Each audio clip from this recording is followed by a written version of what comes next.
नमस्कार दोस्तों, स्त्री काल के YouTube चैनल पर आप सबका बहुत बहुत स्वागत है। आज फिर हम एक अ, अलग से विषय पर चर्चा कर रहे हैं। चुनावी मौसम में जब तमाम मंचों पर दिन रात चुनावी हार जीत और तमाम राजनीतिक रणनीतिक दाव पेचों के बारे में बात हो रही है, राजनीतिक पार्टी और नेताओं के बारे में, और हमारे भी मंच पर लगातार हमने चुनावी चर्चा की है। लेकिन इन सब के बीच में हम आज एक दूसरे विषय पे बात कर रहे हैं, और ये बात का भी संदर्भ है हाल हाल के दिनों में। आपने संभवतः फिल्म देखी होगी, चमकीला, अमर सिंह चमकीला, इम्तियाज अली की एक फिल्म आई जो बहुत चर्चित रही है। और इस फिल्म ने कई तरह की चर्चाओं को मतलब हवा दी है, जिसमें मुख्य रूप से अश्लीलता और श्लीलता, इसके इस बहस को भी मुख्य धारा में फिर से किया है। तो और जो भी हम इन तमाम बहसों से पिछले कुछ दिनों में गुजरे हैं जब ये फिल्म आई, और खास तौर पर ये बात हमने गौर किया है कि अश्लीलता और फैंटेसी के बीच बहुत बारीक रेखा होती है। इस रेखा के एक और तमाम जो है क्लासिक साहित्य, संस्कृति, लोक साहित्य, लोकगीत, लोक कलाओं का एक विस्तृत संसार है, और दूसरी ओर इससे थोड़ा भी मतलब कि एक रेखा क्रॉस करते के साथ ही एक भौड़ापन, स्तरहीनता, शाब्दिक यौन हिंसा, वर्चस्व, या फिर हम ये कह सकते हैं जो तमाम नकारात्मक पेट्रियार्की के जो एलिमेंट्स हैं, उसमें सबसे पहला जो है स्त्री विरोधी या स्त्री को एक वस्तु उसमें रिड्यूस कर देने का एलिमेंट सबसे ज्यादा इसमें मुखर होता है। उसपे वर्चस्व का एलिमेंट सबसे ज्यादा मुखर होता है। बात सिर्फ अश्लीलता की नहीं होती है, अश्लीलता में स्त्री सबसे ज्यादा उस हमले का शिकार होती है। तो ये सब बात चलिए, इसी के दौरान एक ये भी आया कि हम क्यों नहीं वो बात करते पुरुषों की दुनिया जिसमें फैंटेसी का एक अहम होता है, रोल होता है, और यही फैंटेसी जो है किसी भी साहित्य को क्लासिक के दर्जा में लेकर के जाती है। नहीं तो वो पॉर्न साहित्य भी हो जाता है अगर वो उसमें वो एलिमेंट नहीं होता। तो स्त्रियों की क्या फैंटेसी की दुनिया क्या होती है, कैसी होती, क्या वो होती भी है, और जैसे पुरुषों ने पूरी दुनिया के पुरुषों ने जिस तरह से फैंटेसी के एलिमेंट्स के साथ क्लासिक साहित्य रचा है, हमारे यहाँ तो पूरा रीति काल है। कालिदास ने कुमार संभवम जैसी रचना की है, वात्स्यायन ने कामसूत्र लिखा है, हमारे पास खजुराहो के मंदिर हैं, पूरी के मंदिर हैं, अजंता एलोरा की गुफाएं हैं। तो इस तरह से जिस तरह से हम कलाकारों ने तमाम कला रूपों में अभिव्यक्त किया अपनी फैंटेसी को, क्या स्त्रियों ने भी इस तरह से कुछ अपनी कला को इसी तरह से दुनिया में अभिव्यक्त किया है, भारत में अभिव्यक्त किया है, या सिर्फ ये लोक गीतों में ही, लोक साहित्य में ही ये है, और जिसको भी बार बार ये दंश झेलना पड़ता है, श्लीलता के इसके बीच में जो है वो बात हमेशा आ जाती है। तो आज हम इसी सब पर बात करेंगे। हमारे साथ एक बहुत ही रोचक पैनल है इस पर बात करने के लिए। हम सबका स्वागत करते हैं स्क्रीन पर।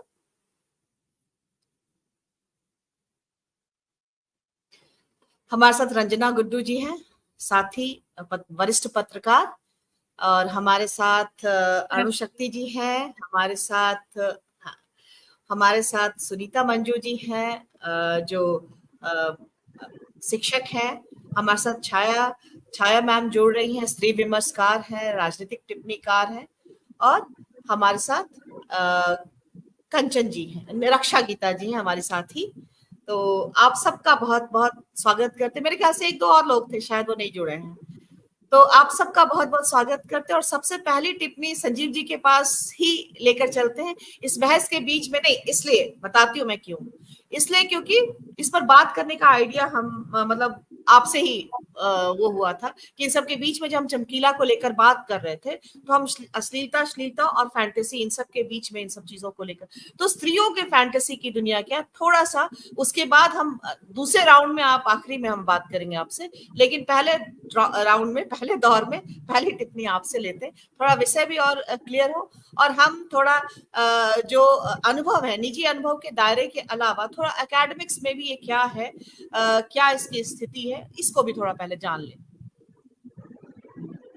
ये तो नाइंसाफी हो गई ये ठीक नहीं हुआ। मैंने जानबूझकर आज आपको जानबूझकर पहला मौका दिया, जानबूझकर। कंचन जुड़ेंगी और अनुशक्ति जुड़ी है। अनुशक्ति शायद आप हाँ, तभी मुझे रक्षा जी का नहीं आइडिया था, फिर मैं अनुशक्ति को वेलकम करना भूल गई थी। और कंचन आप अपने मोबाइल को ठीक कर लें तो अच्छा है। मोबाइल का ऑटो रोटेशन ठीक करके और इसको ऐसे कर लीजिए, या फिर ऑटो सजा को, हाँ नहीं तो फिर जैसे मुश्किल होती हो तो ऑटो रोटेशन फिर नॉर्मल। आपने मुझे एक ऐसा काम दिया, शंकराचार्य की कथा है कि शंकराचार्य दिग्विजय करते हुए आगे बढ़ रहे थे, तो वो मिथिला में पहुंचे और मिथिला में मंडन मिश्र उस समय एक मिथक है कि बड़े विद्वान थे और उनके यहाँ जो सुग्गा उग्गा होता था, तोता, वो सब संस्कृत बोलता था। आदि आदि कथा है। महिषी में, जहाँ से अनुशक्ति आती है, सुपौल के इलाके में, सहरसा के इलाके में, वहां पहुंचे तो हाँ, तो मंडन मिश्र को भी उन्होंने हरा दिया। तो उन्होंने कहा जाता है कि मंडन मिश्र, वो कहा गया या मंडन मिश्र कैसे हार जाएंगे। मंडन मिश्र को तो आधा हराया, आधा जो है भारती को हराना पड़ेगा। उनकी पत्नी विदुषी थी, तो उसमें उनको शंकराचार्य को जो है विदुषी, ये भारती ने कहा कि जो है ठीक है, आपने सारा तो ज्ञान प्राप्त कर लिया, सांसारिक ज्ञान प्राप्त किया है क्या? सांसारिक इन द सेंस की विवाह, प्रेम, यौन आदि आदि। तो ये काम आपने मुझे ऐसे थमाया कि मैं स्त्रियों के फैंटेसी पे क्या बात, मैं तो सुनने आया था। तो कुल मिलाकर के हम लोग जो आज बात करने वाले हैं वो एक तो ये कि बहुत सारी जो चीजें होती हैं जो शास्त्रीय, जिसमें आपने नाम भी लिया कालिदास, तो कालिदास के यहाँ वो सब कुछ है, लेकिन कालिदास के ऊपर अश्लीलता का आरोप नहीं होगा। कथाओं ने लगा दिया, कथाओं ने कुष्ठ रोग वगैरह की बात कही और फिर उसके बाद कहा कि हिंदी में कुमार संभवम का अगर जैसा वैसा वैसे अगर पर्चे बटने लग जाए तो कालिदास पे भी फतवे पड़ जाएंगे। बिल्कुल, एक्चुअली हम समझ में वो सर्ग ही नहीं है, वो सर्ग ही नहीं है जिसमें उन्होंने मतलब उस बारे में लिखा। हाँ, तो हिंदी में अगर जस का तस लगा दिया तो फतवे हो जाएंगे। बिल्कुल। दुर्गा सप्तशती में यदि आप उनके कील कवच और अर्गला का जो ये पार्ट है, तो उसको यदि पढ़ दिया जाए और हिंदी में पढ़ दिया जाए, या युद्ध के दौरान के उसको पढ़ दिया जाए हिंदी में, लोग पढ़ते तो नहीं, उसको पढ़ते भी हैं तो पार कर जाते हैं, तो वो तो इस स्त्रियों का, ये सब पुरुषों की अपनी फैंटेसी ही रही होगी, देवियों पर जो बात करते रहे। तो महिलाओं ने, चूंकि देखिए पहली बार जब लेखन में महिलाओं ने शुरू किया तो रसोई घर से शुरू किया, और बंगाल में जब लेखन शुरू हुआ तो उन्होंने जो है और उल्टे फॉर्म में सुल्तानाज ड्रीम आया उस वक्त। तो उस दौर में क्या हुआ, तो अभिव्यक्ति का जब भी अवसर मिलता है तो जो आप दबाएंगे उसकी चर्चा होगी। जैसे कमला सुरैया ने यदि अपनी आत्मकथा लिखी तो उस दौर के सारी चीजों को छोड़ करके उन्होंने अपने निजी जीवन को लिखा और खास करके अपने प्रेम और यौन संबंधों को लिखा। वो भी समाज में एक तरह से हस्तक्षेप होता है। तो इसीलिए जो स्पेस मिलता है, जिस स्पेस पे अभिव्यक्त होती हैं स्त्रियां, वो सबसे ज्यादा तो लोक रहा है। यदि आपने लेखन से दूर कर दिया, किसी को पठन पाठन से दूर कर दिया, तो उसको गाने और गुनगुनाने से तो दूर नहीं कर सकते। तो गाने और गुनगुनाने में सभी भाषाओं में, छायाताई है, मराठी की बात करेंगी, बांग्ला, हर भाषा में। दिल्ली के लिए रक्षा जी को मैं बुलाया था कि दिल्ली में क्या सब परंपरा कैसे क्या है, जबकि दिल्ली तो थोड़ा कॉस्मो तो नहीं हुआ है, लेकिन दिल्ली में कॉस्मो भी है, एक इलाका है, या रंजना जी हैं, ये भी बताएंगे। तो जब भी स्पेस मिलता है लोग ये बात करते हैं। और वहां जो है जब लोग को कई बार अश्लील कहा गया है, लोकगीतों और लोक गायन, और ये जो अब जो उसको फिल्मों ने तो और उसको जब उस पर थोड़ा बाजारीकृत कर दीजिएगा तो उसकी अश्लीलता आक्रामक हो जाए। इसलिए मैं अश्लील उसी को मानता हूं जहां हिंसा है, और ये पुरुषों की फैंटेसी में ज्यादा होती है। यदि रेप है, एक तरफा प्रेम है, और एक तरफा प्रेम मतलब सैडिस्ट प्रेम है, और ये है, तो वहां पर अश्लीलता आ जाएगी।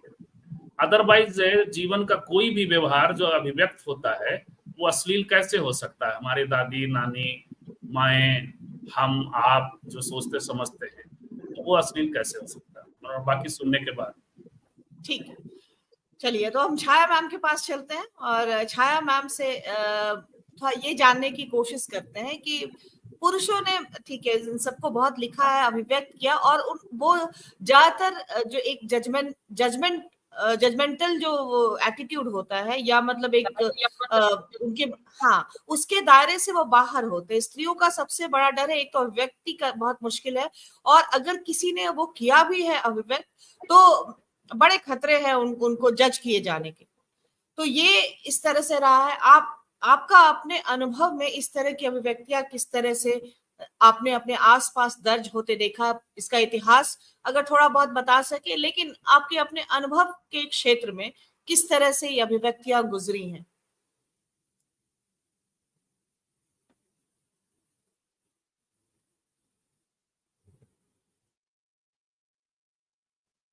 छाया मैम। हाँ, अनम्यूट करना होगा उन्हें। एक सेकंड जी, अनम्यूट हो गई। जी छाया ताई, आवाज आ रही मेरी? बिल्कुल बिल्कुल आ रही।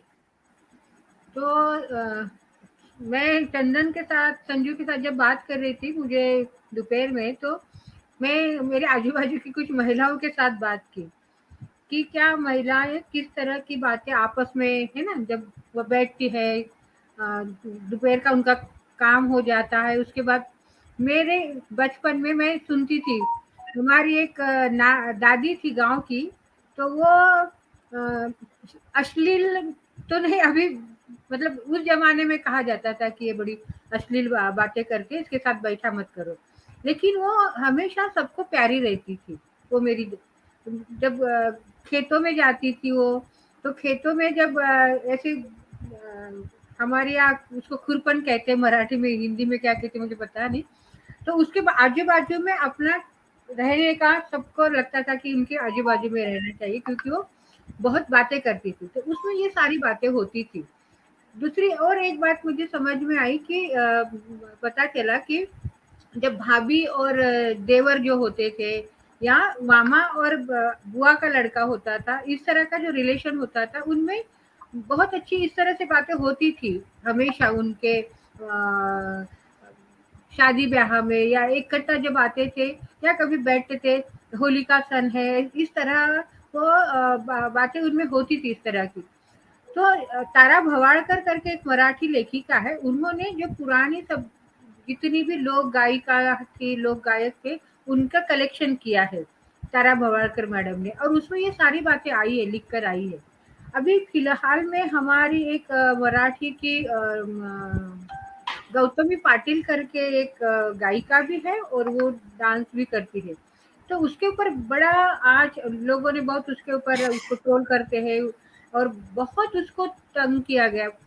लेकिन उस गौतमी का कहना है कि जब सबको जैसा चमकीला में कहता है, चमकीला की लोगों को पसंद है इसलिए मैं इस तरह के गाना गाता हूँ, है ना, उसी तरह गौतमी कहती है कि मेरे गाने लोगों को पसंद है, मेरा डांस वल्गर नहीं है, मेरे जो हाव भाव है वो कोई वल्गर नहीं है, लोगों को पसंद है, इसलिए मैं ये सारी मेरी कला सादर करती हूँ और लोग आते हैं। तो आप लोगों को कुछ नहीं बोलते, जब लोग सुनने के लिए आते हैं, लोग जब बात करते तो लोगों को कुछ नहीं बोलते, आप मुझे क्यों बोल रहे हैं, आप लोगों को बोलिए कि आप सुनने के लिए मत जाओ करके। महाराष्ट्र में उसके बड़े कार्यक्रम होते हैं गौतमी के, और बड़ी भीड़ रहती है। तो ये जो बातें मुझे लगती है कि ये जो अनुभव है महिलाओं के, कि अपने जहन की जो बातें, उनकी मन की जो बातें होती है, तो वो किसी के पास शेयर करने से, किसी के सामने रखने से और खुलेआम रखने से उनके अंदर जो बातें होती है, वो मुझे लगता है कि वो खुद को हल्का महसूस करती है महिलाएं जब इस तरह की बातें करती है, और ये उनको नहीं लगता है, तो एक आनंद भी मिलता होगा, ऐसा मुझे लगता है, पता नहीं। लेकिन एक बात तो मुझे जरूर लगती है कि वो मेरी जो दादी जी जिनको मैं कहती थी, सबको हंसाते रहती थी, इस तरह से बातें करके सबको हंसाती थी, और लोग इतने मजे से उनके पास बैठते थे रात को खाना पीना खाने के बाद। तो मुझे लगता है कि वो एंटरटेन करती थी, तो इसमें कोई अश्लीलता नहीं होती। जब अपने हर दिन की, हर व्यवहार की बातें जब जी चाहता है कि हमने शेयर करना चाहिए, तो मुझे लगता है कि उसमें कोई अश्लीलता नहीं है। और हमारे आस पड़ोस में जब हम देखते हैं कि लोग बड़े जब एजुकेट हुए ना लोग, तब उनको लगने लगा कि ये बड़ा छुपा के रखना चाहिए इन चीज़ों को, उस पर बात चर्चा करने वाले लोग अच्छे नहीं होते, वो अपना मॉरल पॉलिसिंग उनकी शुरू रहती है और क्राइटेरियाज लगाते कि इस तरह की बातें करने वाली महिला अच्छी नहीं होंगी, उनका व्यवहार ठीक नहीं होगा।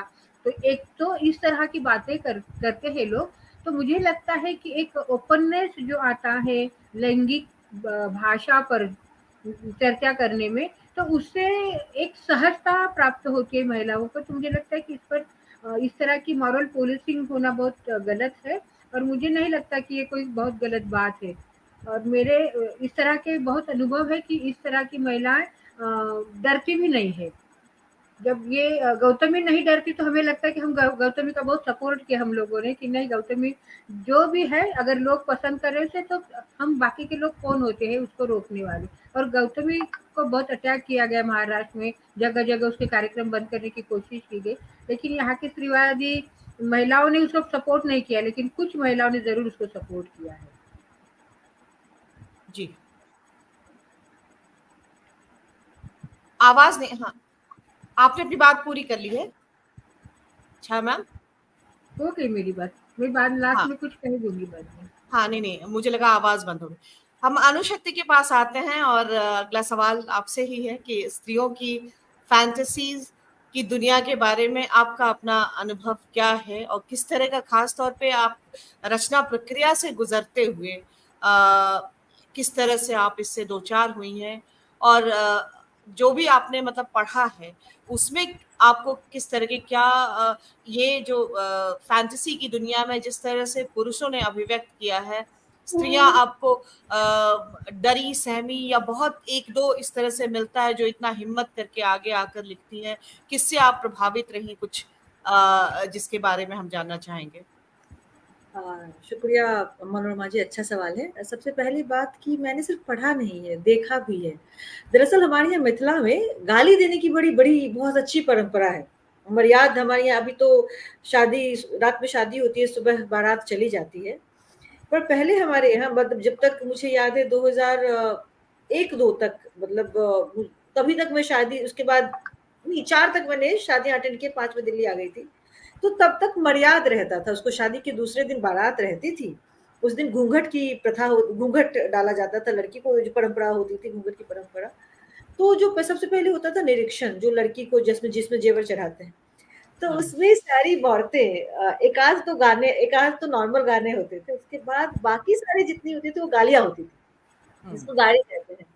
और उस गाड़ी में जितने भी वर पक्ष के, वधु पक्ष की ओर से वर पक्ष के जितने भी मर्द होते थे, चाहे वो लड़के के पिता हो, लड़के के बड़े भाई हो, लड़के के जीजा हो, सबको एक लाइन से गालियां दी जाती थी। और बड़ी मतलब उसको आप कहेंगे तो उसको आप ये कहेंगे कि उन गालियों में यौनिकता और लैंगिकता भरपूर हुआ करती थी। मैं अश्लील क्या कहूंगी, इनफैक्ट सबके सब लोग हंसते रहते थे, लोग मुंह बंद करके खूब खिलखिलाते रहते थे, पर कोई बुरा नहीं मानता था, बड़े मजे से ये चीजें होती रहती थी। फिर मुझे अपनी एक बहन की शादी का याद है कि दीदी के ससुर और दीदी के छोटे ससुर दोनों पकड़ा गए, वो सब दिनों के हाथ में आ गए घूंघट के टाइम में। उनको पकड़ के उनको गालियां तो सुनाई।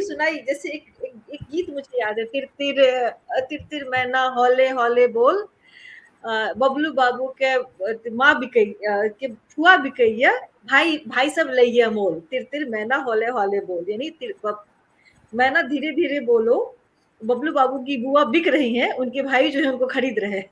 यू अंडरस्टैंड, लाइक दिस आप उस वक्त मुझे वो बाद में, मतलब आप चीजों तो बचपन में आपको याद रह जाती हैं, पर बाद में डिसाइफर करते हैं कि इसका अर्थ क्या होता है। और it was like very normal atmosphere, लोग हंस रहे हैं, मुस्कुरा करके चले गए, ये सब हो गया। अभी भी आपने अनु ठीक याद दिलाया, मुझे भी याद आ रहा है कि जैसे हम लोग के गांव में जो आवाज नहीं आ रही है अनु, आपकी आवाज नहीं, हाँ अभी आ रही है आवाज? हाँ अब आ रही है, बीच में आपकी आवाज नहीं आ रही थी। हाँ बीच में नहीं आ रही थी। जी, तो आप लोग के गांव में आप कुछ बोल रही थी, मैं सुन रही थी आपको। आप लोग के गांव में आपने याद दिलाया तो याद है कि जब हम लोग छोटे थे ना, तो ऐसे बोला जाता था कि जैसे कोई भी अगर आया हुआ है तो मतलब ये बोला था कि तुम्हारी भाभी जो है अभी किसके यहाँ सट्टा कराया गया, तो वो नाचने जाने के लिए सट्टा कराना होता था ना, तो मतलब है कि इनका सट्टा लगा हुआ है नाचने जाने के लिए। हम लोग को समझ, मतलब कि जैसे किसी से पूछा जाए तो बोले कि ना गइल बाड़ी साटा पे गइल बाड़ी, साटा पे गइल वाली मतलब कि कहीं नाचने का फंक्शन नाचने गई हुई है, तो ये इसका मतलब। तो ये मजाक में ऐसे करके दूसरे पक्ष के लोगों के लिए, औरतों के लिए यही कहा जाता था आपस में। तो लैंगिकता और यौनिकता उसमें तो मुझे लगता है कि सबको इंक्लूड कर देते थे वो, मतलब गाली भाई को पड़ रही है, उसको पड़ रही है, और बड़ा मजे वो, और कोई बुरा नहीं मानता था, लोग हंस करके। उसमें एक आध बकलोल होते थे जो चिढ़ जाते थे, ऐसा कैसे कह दिया, पर उसको लोग डांट डपट के बिठा देते थे ऐसो को कि ठीक है भाई वो हंसी मजाक का दौर है, चला जाएगा। एक तो वो बात हुआ करती थी। दूसरा उसके बाद जब शादी, लड़कों की शादी के टाइम में, चूंकि मर्याद में लड़की अब दूसरे दिन तो बारात जाकर के रहेगी, बारात तीसरे दिन लौटेगी या रात में लौटेगी, दूसरे दिन शाम में। तो एक और चीज होती थी हमारे यहाँ, वो होता था डोमकच। डोमकच में आप डोमकच की एक छोटा सा फुटेज उसमें है, दीदी तेरा मतलब देवर दीवाना सॉन्ग जो है, चूंकि वो कोबर का शर्त उपन्यास का एक का ही हिंदी परिमार्जन है। तो डोमकच जो चूंकि लड़का बन रहा है, लड़की बन रहे हैं, वो बिल्कुल बिहार की, जिसको शायद बहुत ग्लैमराइज कर दिया राजश्री वालों ने, सूरज बड़जात्या ने बहुत ग्लैमराइज कर लिया, पर वो दरअसल परंपरा बिहार की, मुझे हमको लगता है बिहार की। वैद्य का कैरेक्टर जो है बहुत मतलब इम्पोर्टेंट है, जो होता ही होता है। हाँ, और उसमें मतलब कोई मुरेठा लगा करके मतलब पाग बांध करके, तो कोई वो करके बड़ा मजेदार कि अरे आ रहे हैं तुमको ये करें, बहुत मजेदार ड्रामे, नाटिका उसको कहेंगे कि आप नाटिकाएं खेला करती थी महिलाएं, और उन नाटिकाओं में यौनिकता और लैंगिकता भरपूर हुआ करता था, हम लोग हाथ से भरपूर हुआ करता था। मुझे याद है मुंगेर में मेरी मौसी है, चूंकि बड़ा मुझे मौका मिला है अपनी मौसियों और बुआओं के यहाँ और मामियों के यहाँ जाने का, तो मेरी मौसी मुंगेर में थी, उनके यहाँ वो करीब 9 परिवार एक साथ रहते थे, मतलब एक वो होता है ना सारी पूरी बहुत बड़ा सा वो उनकी हवेली जैसी थी, और सारे 9 परिवार एक साथ रहते थे। तो जैसे ही शादी में गए, मर्याद वाले दिन सारे लड़के सारी औरतें उठी और सबके सब तैयार होकर के, पूरी बुनिया का भोज होता है, पूरी सब्जी बूंदी बुनिया का भोज होता है, और उसमें वो नाटिकाएं खेली जाती हैं, जिसको अब रिकॉल करती हूँ तो मुझे अंदाजा होता है कि उस वक्त आप बहुत कुछ नहीं समझ पाते हैं, बहुत चीजें आपके जहन से ऊपर चली जाती हैं, पर उसमें जो आप ये कहेंगे विधाएं और लक्षणाएं इतनी मजेदार हुआ करती थी कि आपका हंसते हंसते आपके पेट में बल पड़ जाएगा। ठीक है, तो मुझे लगता है कि जो सेक्सुअलिटी का प्रदर्शन था, ये चीज मैंने गीता श्री की एक कहानी है लेडीज सर्कल, दरअसल उनकी किताब में, गीता श्री की किताब में सेक्सुअलिटी, और गीता श्री किताब ने हिंदी में एक अच्छी परंपरा रही है। आप, मैं कहूंगी ये परंपरा मैथिली में भी है, लिली रे की किताब है, लिली रे की किताबों में सेक्सुअलिटी, फीमेल सेक्सुअलिटी बहुत ज्यादा। लिली रे मैथिली की साहित्य अकादमी विजेता कथाकार रही है, और उनको मतलब वो शायद हिंदी में रहती तो उनके ऊपर मृदुला गर्ग की तरफ फतवेबाजी हो जाती, पर चूंकि मैथिली में रही और मैथिली में इन सारी परंपराओं को बहुत अच्छे से समाहित किया गया है, चूंकि मैथिली में मतलब विद्यापति खुद लिखते हैं वहां पिया बड़ा बालक हम तरुणी के, तो वहां पे शायद यौनिकता और लैंगिकता को बहुत अच्छे से थोड़ा सा एक्सेप्ट किया जाता है। तो लिली रे के ऊपर फतवेबाजी नहीं हुई, पर लिली रे ने बहुत अपने साहित्य में सेक्सुअलिटी को बहुत अच्छे से रखा है। फिर आप हिंदी में आते हैं तो मृदुला गर्ग ने चित्तकोबरा लिखी है, जहाँ पे वो चित्तकोबरा में उनके ऊपर केस ही सिर्फ इसलिए हुआ था क्योंकि उन्होंने फीमेल सेक्सुअलिटी दर्ज किया था। उन्होंने उसका हिस्सा क्या, मैं बहुत क्लियर शब्दों में कहती हूँ, वो एक ही बनने में है, पर वो कह रही है कि वो अपने स्तन के बारे में सोच रही है और वो किस तरह से उनका प्रेमी उससे प्रेम जताएगा। तो दिस इज मतलब ये साहित्य में फीमेल सेक्सुअलिटी का एक बहुत ही सुंदर वर्णन है। उसके बाद मैं आती हूँ गीताश्री के पास, क्योंकि दरअसल क्या है ना कि हिंदी में स्त्रियां थोड़ी डर भी जाती हैं। अब चूंकि मृदुला गर्ग के ऊपर केस हो गया, मृदुला गर्ग बहुत अपने आप में सशक्त किरदार हैं, तो उन्होंने सब कुछ झेल लिया, पर फिर भी हिंदी में ना पाक साफ बने रहने की एक अभिरुचि बहुत ज्यादा है, जो और महिलाओं को ना बड़ा पाक साफ बने रहना है, करना सब है, but they don't want to write it out, क्योंकि लगता है कि कहीं ना कहीं कोई ना कोई कुछ बोल देगा। खैर आप ये कहेंगी इस मसले में तो कुछ कवियत्रियों ने बहुत अच्छा दर्ज किया है, चाहे आप इसमें मैं आपको कहूंगी रश्मि भारद्वाज ने बड़ा अच्छा लिखा है। कई बार मैं पूनम अरोड़ा की कविताओं में, एशना कामनाहीन पत्ता, उसकी कविताओं में बड़ी अच्छी सेक्सुअलिटी उभर करके आती है।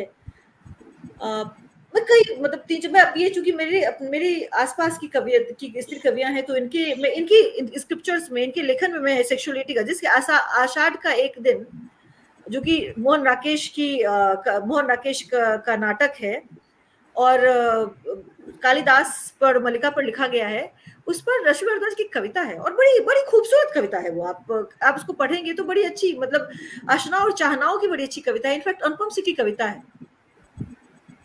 अनुपम सिंह एक जगह लेते हैं, विष्णु तुम भी अपनी लक्ष्मी को लेकर के आओ और अपनी लक्ष्मी को गोद से उतारो और भेज दो हमारे पास, एक दिन कुछ हमारे साथ वो खेलें। बड़ी अच्छी अनुपम सिंह की कविताओं में ये सारी बातें बहुत अच्छी हैं। तो मैं ये देखती हूँ कि साहित्य में भले ही छिटपुट ही सही, पर परंपरा रही है। हिंदी साहित्य में भी परंपरा रही है, मैथिली साहित्य में भी परंपरा रही है। और अब अगर आप प्राचीन से भी लेते हैं तो ग्रीक कवि सफू हैं, उनके पास अपने बात को दर्ज करने के बड़े सारे तरीके थे। वो उन्होंने सिर्फ फीमेल सेक्सुअलिटी ही नहीं, इनफैक्ट होमोसेक्सुअलिटी, वो अपने आप वो ज्ञात साहित्य में वो पहली ऐसी स्त्री कवि हैं जिन्होंने अपने आप को होमोसेक्सुअल दर्ज किया, इनफैक्ट बाइसेक्सुअल दर्ज किया। उनकी कविताओं में उनकी एक औरत के प्रति चाहना, वो क्या करना चाहते हैं, साथ ही साथ एक पुरुष के प्रति चाहनाएं दोनों दर्ज होती हैं। तो मतलब मुझे ऐसा लगता है कि मैंने फीमेल सेक्सुअलिटी को लेकर के ना सिर्फ वजाइना मोनोलॉग्स जैसी चीजें मेरे सामने आई हैं, बल्कि मेरे सामने डोमकच, मैथिली गारियां और बड़े अच्छे सारे हिंदी और मैथिली की किताबें भी, मतलब कुछ किताबें भी मेरे सामने आए हैं, कुछ ऐसे स्क्रिप्चर्स भी मेरे सामने आए हैं जो कि बार बार स्त्री होने और स्त्री होते हुए अपनी यौनिकता को दर्ज करने का बहाना बताते रहे। बहाना is a positive word here, मतलब उसके बहाने से अपनी बातें दर्ज करते रहे हैं। हाँ, उसके मार्फत एक तरह से। हाँ, चलिए कंचन जी के पास आते हैं। हाँ, और कंचन जी से मतलब ये जो स्त्रियों की ये फैंटेसी की दुनिया है, इसको किस नजरिए से वो देखती रही हैं, क्या उनके अपने अनुभव रहे हैं, और मतलब रचनात्मक तौर पे कितना असर रहा है इसका, वो हम आपसे जानना चाहेंगे। आपकी अपने जो है रचनात्मक स्तर पे इसका किस तरह से, या जो भी है, क्या ये उसमें एक अंतर्द्वंद की तरह से होता है, जज किए जाने के खतरे औरतों को, स्त्रियों को ज्यादा होता है इस तरह की अभिव्यक्तियों में? और दूसरा ये चीज है कि क्या ये उतना ही जरूरी है समाज के लिए भी, ताकि स्त्रियां अपनी तमाम ग्रंथियों को खोलकर लिखें, जिसे समझ में आए वो तमाम एलिमेंट्स, जहां जो वो गांठें हैं जिनकी वजह से इस तरह की जो है, जो ये वर्जनाएं उन गांठों को और जो है उस पे और ज्यादा मजबूती से उसको उस पे वो लगाती हैं, पकड़ बनाती हैं, जो भी है। आप सभी को नमस्कार। मैं थोड़ी देर से भी जुड़ी हूँ, तो शुरुआती का तो मैं सुन नहीं पाई। आपकी आवाज कट रही थी, आपका प्रश्न मैंने पूरा नहीं सुना। अगर आप क्योंकि आपने एक साथ कई सवाल पूछ लिया है। आप सिर्फ शीर्षक के तहत ही सबसे पहले स्त्रियों की जो फैंटेसी की दुनिया, वो किस तरह से आपके अपने इसमें खुलती, आपकी समझ में, आपके परिवेश में और आपकी रचनात्मकता में किस तरह से खुलती है, कैसे आप इसको देखती हैं, कहाँ इसको एक वर्जना की तरह से पाती हैं, कहाँ इसको आप बहुत जरूरी मानती हैं कि इन वर्जनाओं से परे जाकर स्त्रियों की अभिव्यक्ति जो है वो बहुत जरूरी जी। मैं भी मिथिला के क्षेत्र से ही आती हूँ, समस्तीपुर में रही हूँ। तो अभी जो अनुशक्ति सिंह कह रही थी, जो गालियों की बात और निरीक्षण वगैरह की बात कह रही थी, मेरी फुआ वगैरह शादी में गाती थी, या गांव में जो शादियां हमने देखी उसमें मटकोर के समय जो गालियां दी जाती थी, और वहां जैसे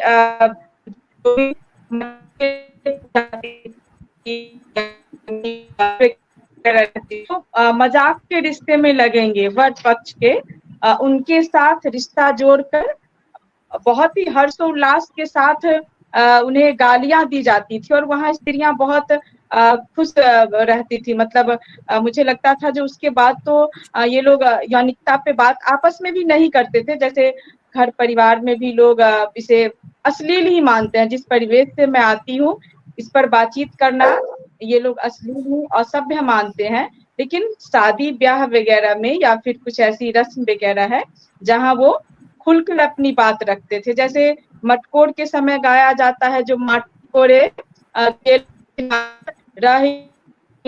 तो सीधा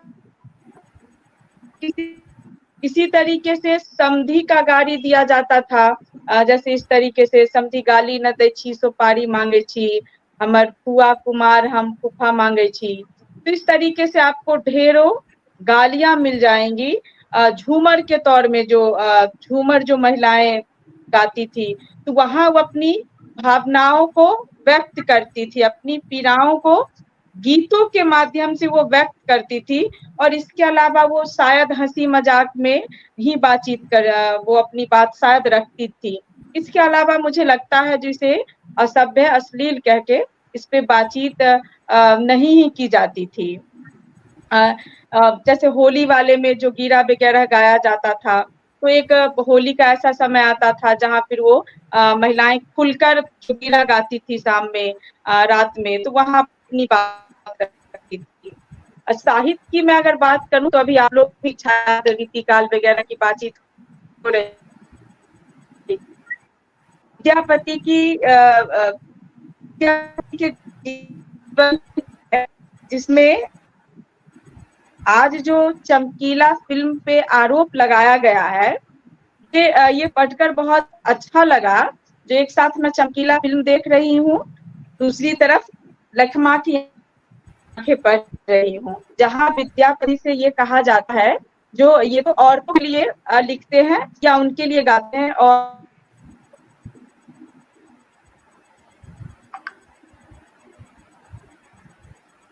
आपकी आवाज कंचन जी, हाँ कंचन जी की आवाज आप हो सकता है अगर हमें सुन पा रही हो तो एक बार री लॉग इन करें कंचन जी। री लॉग इन कर। वो बेसिकली विद्यापति के बारे में बता रही हैं कि विद्यापति ने जब लिखना शुरू किया तो वो उन पे अश्लीलता के आरोप लगे, पंडितों ने लगाए, और वो गाते थे लखिमा के लिए। वो जो उनका बहुत फेमस गीत है मैथिली में और हिंदी पर, अब तो उस पर कई लोगों ने गीत भी गाया है, पिया मोर बालक मैं तरुणी रे वाला जो गीत है। हाँ, जिसका आएंगे तो बात करिए। कोशिश करते हैं एक नहीं वो हाँ नहीं दोबारा हाँ है ठीक है। चलिए हम रंजना जी के पास आते हैं। दो लोग जो है बिहार के मिथिला से। कंचन जी अगर आप तो ये विद्यापति का ही एक गीत है जो मैं सुनाना चाहूंगी, जिस पर मुझे लगता है बहुत कम लोगों की नजर गई होगी। वहां उन्होंने स्त्री यौनिकता को कैसे उन्होंने स्वरबद्ध किया है, जहां वो कहती है जो अंगने आओ ब जब रसिया, पलटी चलब हम ईसत हसिया, रस नागिर रमनी, कत कत जुगती मन ही अनुमानी, आप से आचर पिया धरबे, जाएब हम न जतन बहु करबे, कचुआ धरब जब हटिया, करे कर बांधब कुटिया आध थिटिया, रसभ मांगब पिया जब ही, मुख मोरी हंसी बोलब नाही नाही, सहज ही सब पुरुष मधु पियब हमरा, तखन हरब मोर कहे धानी तू धर ध्यान। इसमें वो जो एक स्त्री और पुरुष का जो एक उसका जो संबंध बनने के प्रक्रिया में जो किराएं होती है उसको उन्होंने बखूबी इसमें दर्शाया है। कैसे अगर पति बाह पकड़ है तो वो कैसे ठुलाएंगी, और वो नाना भी पति उस मन की वो परख लेगा, वो समझ जाएगा। तो इस समय आरोप लगाया गया और के बारे में ये कहा गया जो इसे तो लोग सुन रहे हैं, इससे तो जो गवारू भाषा है मैथिली, इससे राज को कह लीजिए सुन पा रहे हैं क्या? मिल जाता है ये सॉरी चमकीला में जी चमकीला फिल्म में जैसे हाँ बोलिए जी अब जा रही है मेरी आवाज? अब थोड़ी ठीक हुई। जैसे चमकीला फिल्म में दिखाया जाता है जो वो पुलिस का जो ये अधिकारी है वो कैसे वो भी कैसेट वो चमकीला का सॉन्ग सुनता है, वैसे ही इस जीवनी में बताया गया है जो विद्यापति के गीतों का लखमा तो सुनती ही थी, किसान वगैरह गाते थे। और जो लोग अपने आप को सभ्य कहते थे, जैसे किसान खेतों काम करते हुए गा रहा है सुन रसिया अब न बजाऊं विपिन बसिया, उसी समय वो गोविंद वगैरह गाने लगते थे। तो ये इसे अश्लील कहकर कह लीजिए जो हिंदी साहित्य में 14वीं शताब्दी से ही मिलता है और इस पे प्रहार होते रहा है। मुझे ऐसा लगता है जैसे भाषा को अपभ्रष्ट कहकर और इसे गिरा हुआ कहकर, जो असभ्य कहकर, एक तरह से कह लीजिए जो कम आंका गया, या फिर इसे आप ऐसे देख सकते हैं जो हाशिए पर या हाशिए पर की भाषा समझ ली जाती है और उसे गिरा हुआ या असभ्य कहा जाता है। उसी तरह से आप कह लीजिए जो महिलाओं की जो इच्छा है या वो या व्यक्त करती है, या उसका ये जैसे बिहारी के दोहों पर भी आरोप लगाया जाता है, तो वैसे ही इसे भी अश्लील कहा जाता है। जैसे विकास के नाम पर जो विनाश हुआ, ठीक वैसे ही सभ्य कहकर, जो हम सभ्य हैं ये कह लीजिए जो इसे दरकिनार कर दिया गया, उनकी अश्लील कह के उसे कम आंका गया या उसने अपनी बात कहने के लिए स्पेस नहीं दिया गया। तो आप ये लोक गीतों के माध्यम से देखेंगे जहां महिलाएं अपनी बात अपनी इच्छाओं को अभिव्यक्त कर। जी कंचन जी, आपने बहुत महत्वपूर्ण एक बिंदु की तरफ संकेत किया कि जितना इसको रोका ये मतलब असभ्य और ये सब कहकर, तो महिलाओं को एक तरह से कंट्रोल नियंत्रण इस तरह से भी एक तरह से नियंत्रित करने किया गया है, तब जबकि अभिव्यक्तियों में भी उनकी बातें ना आ पाए। और ये एक बहुत बड़ा वो तो है ही कि इसको आपने भी जिनका गाया वो सब मतलब पुरुष, विद्यापति भी जो है पुरुष कवि है। इसी तरह से मिथिला की ऐसी कोई, जैसे कि नाम लिया अणुशक्ति ने लिली झा का, तो जैसे उस तरह की महिलाएं विद्यापति के दौर में, जैसे हम मंडन मिश्र की पत्नी का नाम लेते हैं, जो जिन्होंने इस पर शास्त्रार्थ किया था शंकराचार्य से, उस तरह की जो नजीर है वो हमको कम मिलता है। तो ये तमाम जो महिलाओं के बारे में पुरुषों की फैंटेसी बहुत है, मतलब वो तो तमाम भरा हुआ है, क्लासिक का दर्जा भी है, विद्यापति भी क्लासिक ही है, उनपे इस तरह से अश्लीलता का तो नहीं लगता। विद्यापति सांस्कृतिक शिखर पुरुष है मिथिला के।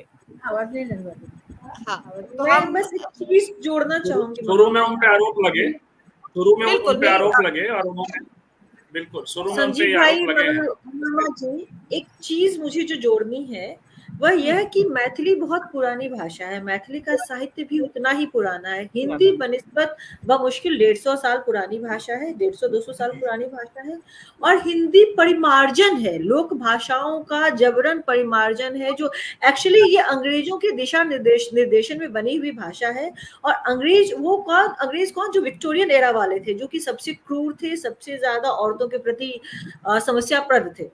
ठीक है, आप अगर फिल्म देख लेंगे द डचेस वगैरह तो देख लेंगे कि किस तरह से औरतों को की चेस्टिटी को उसमें और औरतों की सेक्सुअलिटी को दबाया जाता था, चेस्टिटी के बारे में बढ़ा चढ़ाकर बातें की जाती थी। तो हिंदी उनके देखरेख में बनी बनाई भाषा है, जिसमें जो देसीपना था, मतलब जो लौकिकता थी, जो बोलियों की लौकिकता थी, उसको हटा दिया गया। इनफैक्ट अगर आप मैथिली भोजपुरी भाषा देखेंगे तो शरीर के अंगों का बिल्कुल वैसे ही जिक्र होता है उसमें, और जैसे कि बिल्कुल रॉ तरीके से आप कर देंगे। मुझे बहुत बाद में पता चला, चूंकि मैथिली में होते होते हम लोग मैथिली में बहुत आराम से शरीर के भिन्न अंगों का, मतलब अधो अंग का और जेनिटल पार्ट्स का बहुत आराम से जिक्र किया करते थे, जो कि मुझे बहुत बाद में पता चला कि अच्छा ये असभ्य भाषा है। इनफैक्ट आप देखेंगे कि बिहार वाले लोग बहुत आराम से एक्सक्रीशन को या इस तरह की चीजों को बहुत आराम से दर्ज कर देते हैं, या फिर किसी भी देसी भाषा वाले या कहीं की बोली वाले लोग बहुत आराम से दर्ज कर देते हैं। पर इसको अगर आप हिंदी में खोजने लग जाएंगे तो हिंदी में असभ्यता हो जाएगी, आपको ढूंढना पड़ता है। हाँ, तो एक्चुअली अंग्रेजों के दिशा निर्देशन में जो भाषा तैयार हुई, बहुत ज्यादा विक्टोरियन असर वाली भाषा हुई वो तैयार, जिसमें अंग्रेजों का वो चेस्टिटी सेगमेंट जो था वो बहुत ज्यादा बोलता था, मुखर होकर के दिख रहा था।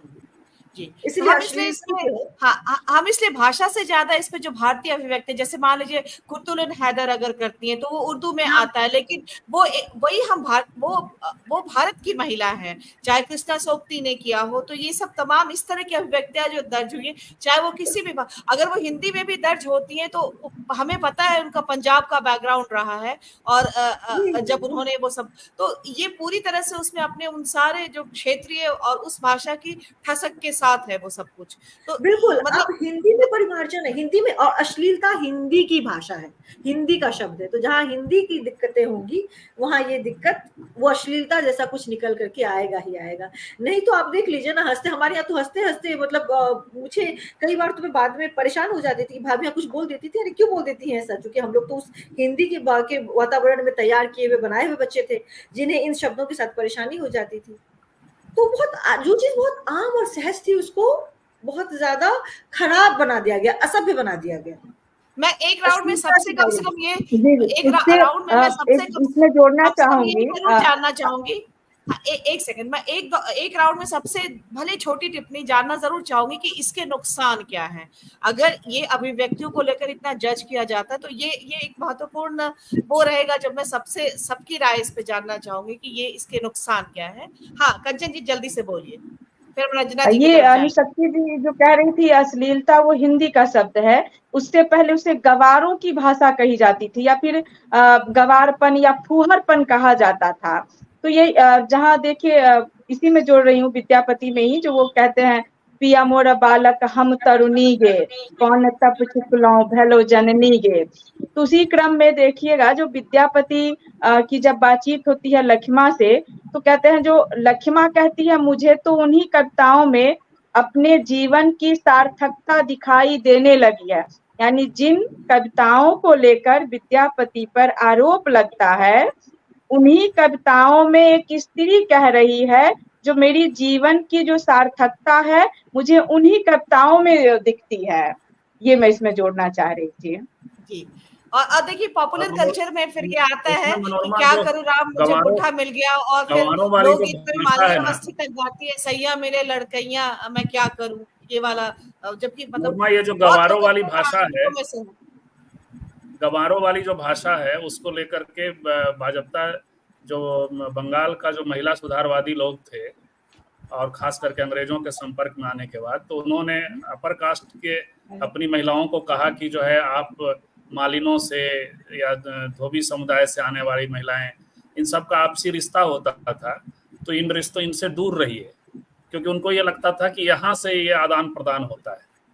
तो वो जिसको भदेश महिलाएं बंगाल में यदि कहें, जिसको वो कंचन गवार कह रही है, तो उनसे दूरी का, तो ये जब ये होता है ना, जो छायाताई ने कहा कि ये उस सभ्यता के नाम पर ये इसका दमन हुआ ये को, लेकिन महिलाएं उसमें भी रास्ता, हमारे आपके घरों में जेनिटल्स के अलग अलग, पुरुष के आप स्त्री के फिर अलग अलग रूपक बना लेती हैं, उस पे बात करने लगी।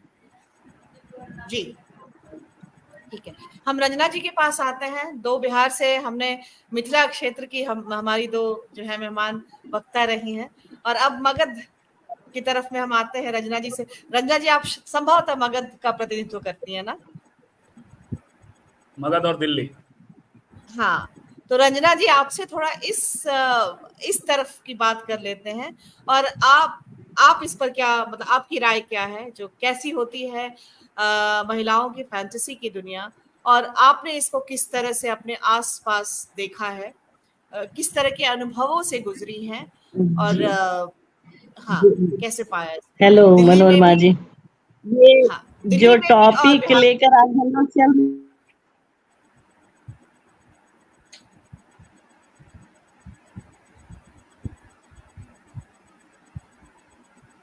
रचना जी डिस्कनेक्ट हो गई हैं, तो अब मेरे ख्याल से हम सुनीता मंजू जी के पास आते हैं। चलिए यही सवाल रहेगा। सुनीता मंजू जी सारण वाले इलाके से आती हैं, बिहार के। आज हमारे पास बिहार के पूरे जो है प्रमंडलों का जो है प्रतिनिधित्व है आज, सारे इलाकों का। तो आज रंजना जी बहुत अच्छी चर्चा हुई। अकेली विदेशी हैं छाया खोबरागढ़े। हाँ, अकेली विदेशी हैं। हाँ जो मैं मुख्यतः कहना चाहूंगी कि स्त्रियों, अभी तक जो बात हो रही थी कि फैंटेसी उनकी जो होती है, मतलब सेक्सुअल जो यौनिकता को लेकर के जो बातें हैं वो किस तरह से उसको प्रस्तुत कर रही हैं। लेकिन मैंने ये भी देखा है कि और भी जो दबी इच्छाएं हैं, मतलब जो वो खुले में नहीं कर सकती हैं, उन चीजों को भी लोकगीतों में उठाया गया है। जो भी काम हो, चाहे वो कोई भी हो, खुले में, मतलब आम तौर पे देखा जाए तो आज भी अगर रात में जैसे खाना पीना होने के बाद अगर कोई सुनीता जी, है गांव के सुनीता जी, क्षेत्र में, अगर आप सुनीता जी, आप जिस इलाके से, मतलब जिस सांस्कृतिक इलाके में आप हैं और हैं, तो मेरा भी वही है, मतलब मैं भी उसी क्षेत्र से आती हूँ। मैं बस जो नोटिस करती हूँ उसी को एक सवाल के रूप में रखना चाहती हूँ आपसे खास तौर पे। लौटेंगे रंजना जी आपके पास, तो फिर मगध से सेंटर थोड़ा सा बात आपसे करेंगे। आप चली गई थी तो हमने सुनीता जी की तरफ कर दिया है, लौट कर आते हैं आपके पास। हाँ, तो मैंने ये देखा कि हमारे तरफ में जैसे मिथिला वगैरह का हम ये सांस्कृतिक रूप से थोड़ा जो है बेहतर हम मानते हैं, और हमारे जो हमारा क्षेत्र है उसमें मैंने एक चीज बहुत महसूस किया है, जो औरतों की स्थिति है वो का बहुत ज्यादा मशहूर है। हाँ, औरतों की जो स्थिति है खासकर अभिव्यक्ति के मामले में, वो बहुत, मुझे लगता नहीं है कि लोक गीतों के अलावा उस अभिव्यक्ति को मैंने कहीं भी समाज में देखा हो, कहीं नहीं देखा है। तो ये एक अलग सा जो है वो सांस्कृतिक विभाजन मुझे लगता है कि भोजपुर मिथिला और ये जो हमारा इलाका है उसमें ये एक फर्क मैं महसूस करती हूँ।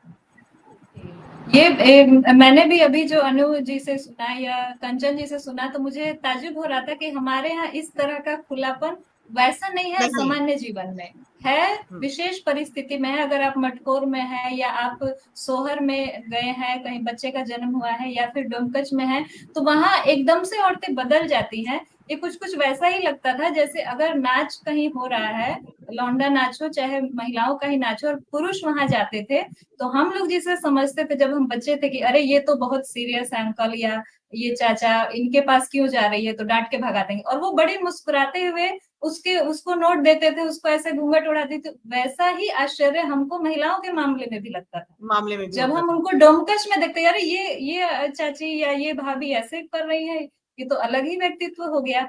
तो ये तो यौनिकता की बात तो है ही, लेकिन सामान्य इच्छाएं भी महिलाओं ने लोकगीतों में ही पूरी की हैं।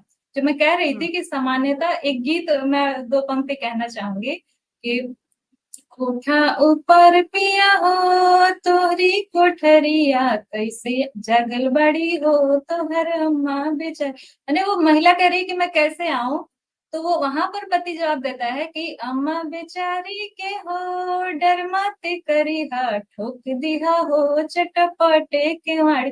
ये गीत में आया है, लेकिन वास्तव में ऐसा आज भी संभव नहीं है ग्रामीण क्षेत्र में कि जब तक सब सो ना जाए तब तक आप जा सके। तो इस फैंटेसी को भी गीत में कि पति मुझे ऐसा काश ऑर्डर देता कि किसी की फिक्र मत करो तुम, इसी तरह फिर दीदी को, मतलब सबको करके गाया जाता है कि किसी की फिक्र नहीं करो, तुम आ जाओ। और किली ठोकना बहुत ही वो सांकेतिक शब्द है हमारे यहाँ की, उसको किसी को कहना हो तो अरे वो तो किली ठोक देती है या किली ठोका गई, माने कि वो समझिए कि बुरी बात है कि, लेकिन गीतों में ये एकदम सहज होकर के आया है। यहाँ तक कि आपको आश्चर्य होगा कि जो पति को पीटने की बात एक गीत में आई है, जो कि एकदम असंभव सी बात है अगर कोई वैसी महिला ना हो दबंग। तो एक गीत में कहती है कि उसमें सुनीता एक सेकंड, मैं एक चीज ऐड कर रहा हूँ। जीतन राम मांझी से आजकल हम लोग बात कर रहे हैं, लंबा इंटरव्यू किया उनका, तो वो अब रूम, अब उनका तो एक कमरा था और उसी में माता पिता ऊपर सोए थे, काफी दिनों तक पत्नी से मिल नहीं रहे थे, तो वहां ही उन लोगों ने आपस में संबंध बनाए। उस दूसरे दिन उनकी बड़ी बहन ने जो गत बिगाड़ी उनकी, तो जीतन मांझी जी को तो बोल नहीं सकती थी, लेकिन उनकी पत्नी का अच्छा गत बना दी, तुम लोग तो ये तो सवाल है, स्पेस का भी सवाल।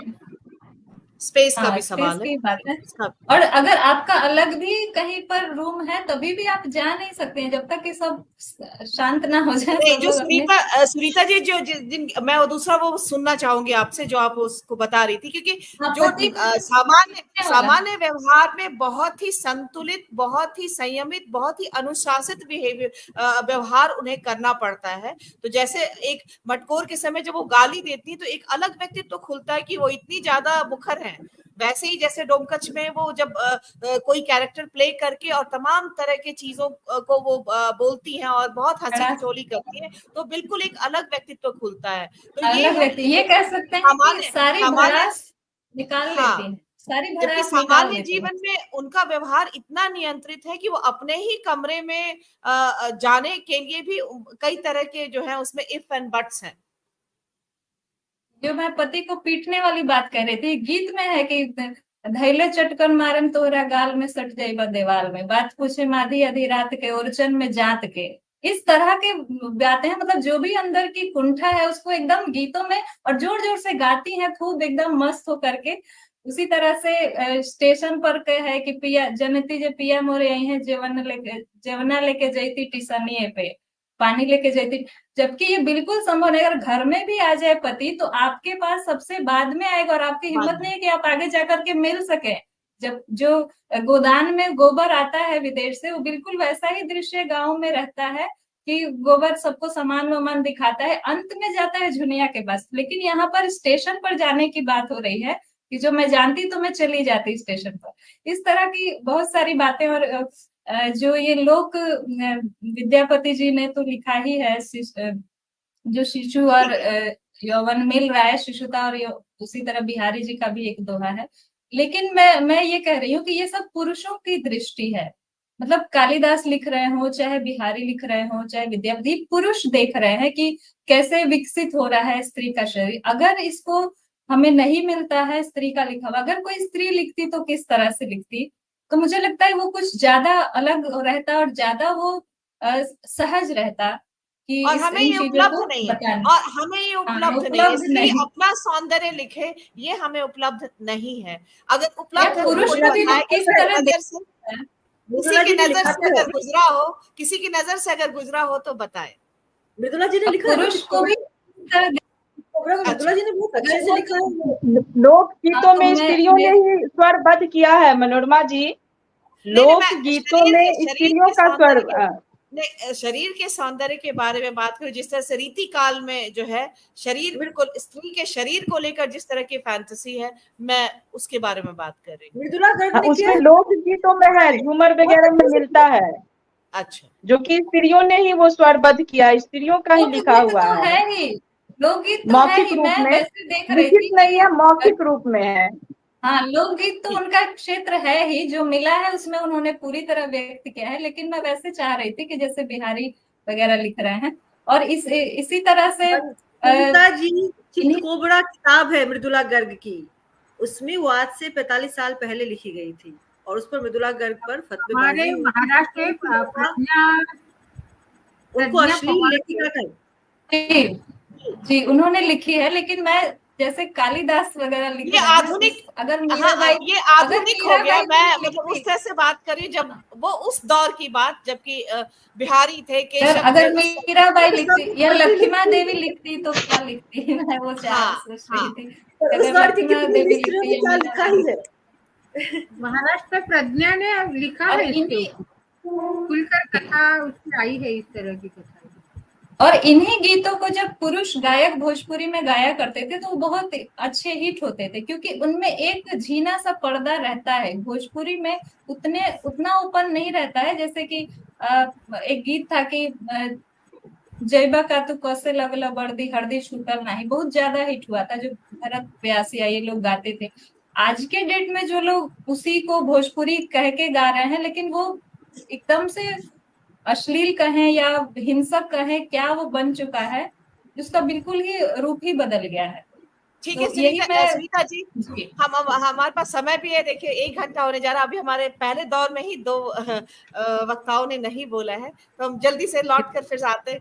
मुझे लगता नहीं कि आज 1 घंटे में बात पूरी होगी। हम छोटा सा दौर एक और रखेंगे, दूसरे दौर में एक छोटी छोटी सी बातचीत करेंगे। लेकिन पहले हम रंजना जी और रक्षा जी से एक बात, पहले राउंड की बात तो कर ही ले। रंजना जी, उम्मीद है इस बार कोई टेक्निकल प्रॉब्लम नहीं होगी, आप बिल्कुल बगैर किसी बाधा के बात कह पाएंगी। बिल्कुल, कोशिश यही रहेगी। पता नहीं क्यों आज नेटवर्क इशू बहुत ज्यादा हो रहा है। हाँ। ये टॉपिक ऐसा है ना मनोरमा जी, इसको हम ठेठ मगहिया भाषा में बोले तो गुड़ खाए गुलगुला से परहेज। हर किसी को पसंद है ये टॉपिक, हर लोग बातें करना चाहता है, चाहे वो लेडीज हो, जेंट्स हो, कोई भी हो, चाहे वो बच्चे और टीनेजर ही क्यों ना हो। इस टॉपिक को छोड़ना कोई नहीं चाहते, लेकिन परहेज करते नहीं नहीं नहीं, मैं ही नहीं पढ़ता इन पचड़ों में। वो किसी भी एज ग्रुप में चले जाइए। अगर अपने अकॉर्डिंग देखूं तो मेरे से ऊपर 2 पीढ़ी, मेरी दादी नानी और मेरी माँ, मैं और मेरे बाद मेरी बेटी, इन 4 लोगों का जो जनरेशन देखी हूँ। अपनी दादी को, वो जमाना होता था जब गांव में आंगन होते थे, लोग खुले नहाती थी, लेडीज लोग, जेंट्स चले जाते थे खेत में या बाहर दूरा दलान पे। रंजना जी, क्या आवाज की प्रॉब्लम हो रही है रंजना जी। और वो आगे मतलब जो भी आ रही है क्या? अगर अब आवाज आ रही है क्या? हाँ, रंजना जी का दिक्कत। अब हाँ बोलिए बोलिए आप। अब आवाज आ रही है क्या? अब आ रही है। हाँ, वही कह रही हूँ कि वो जो नहाने, कपड़ा धोने का डेली का रूटीन होता था, चूंकि ज्वाइंट फैमिली होते थे अगल बगल।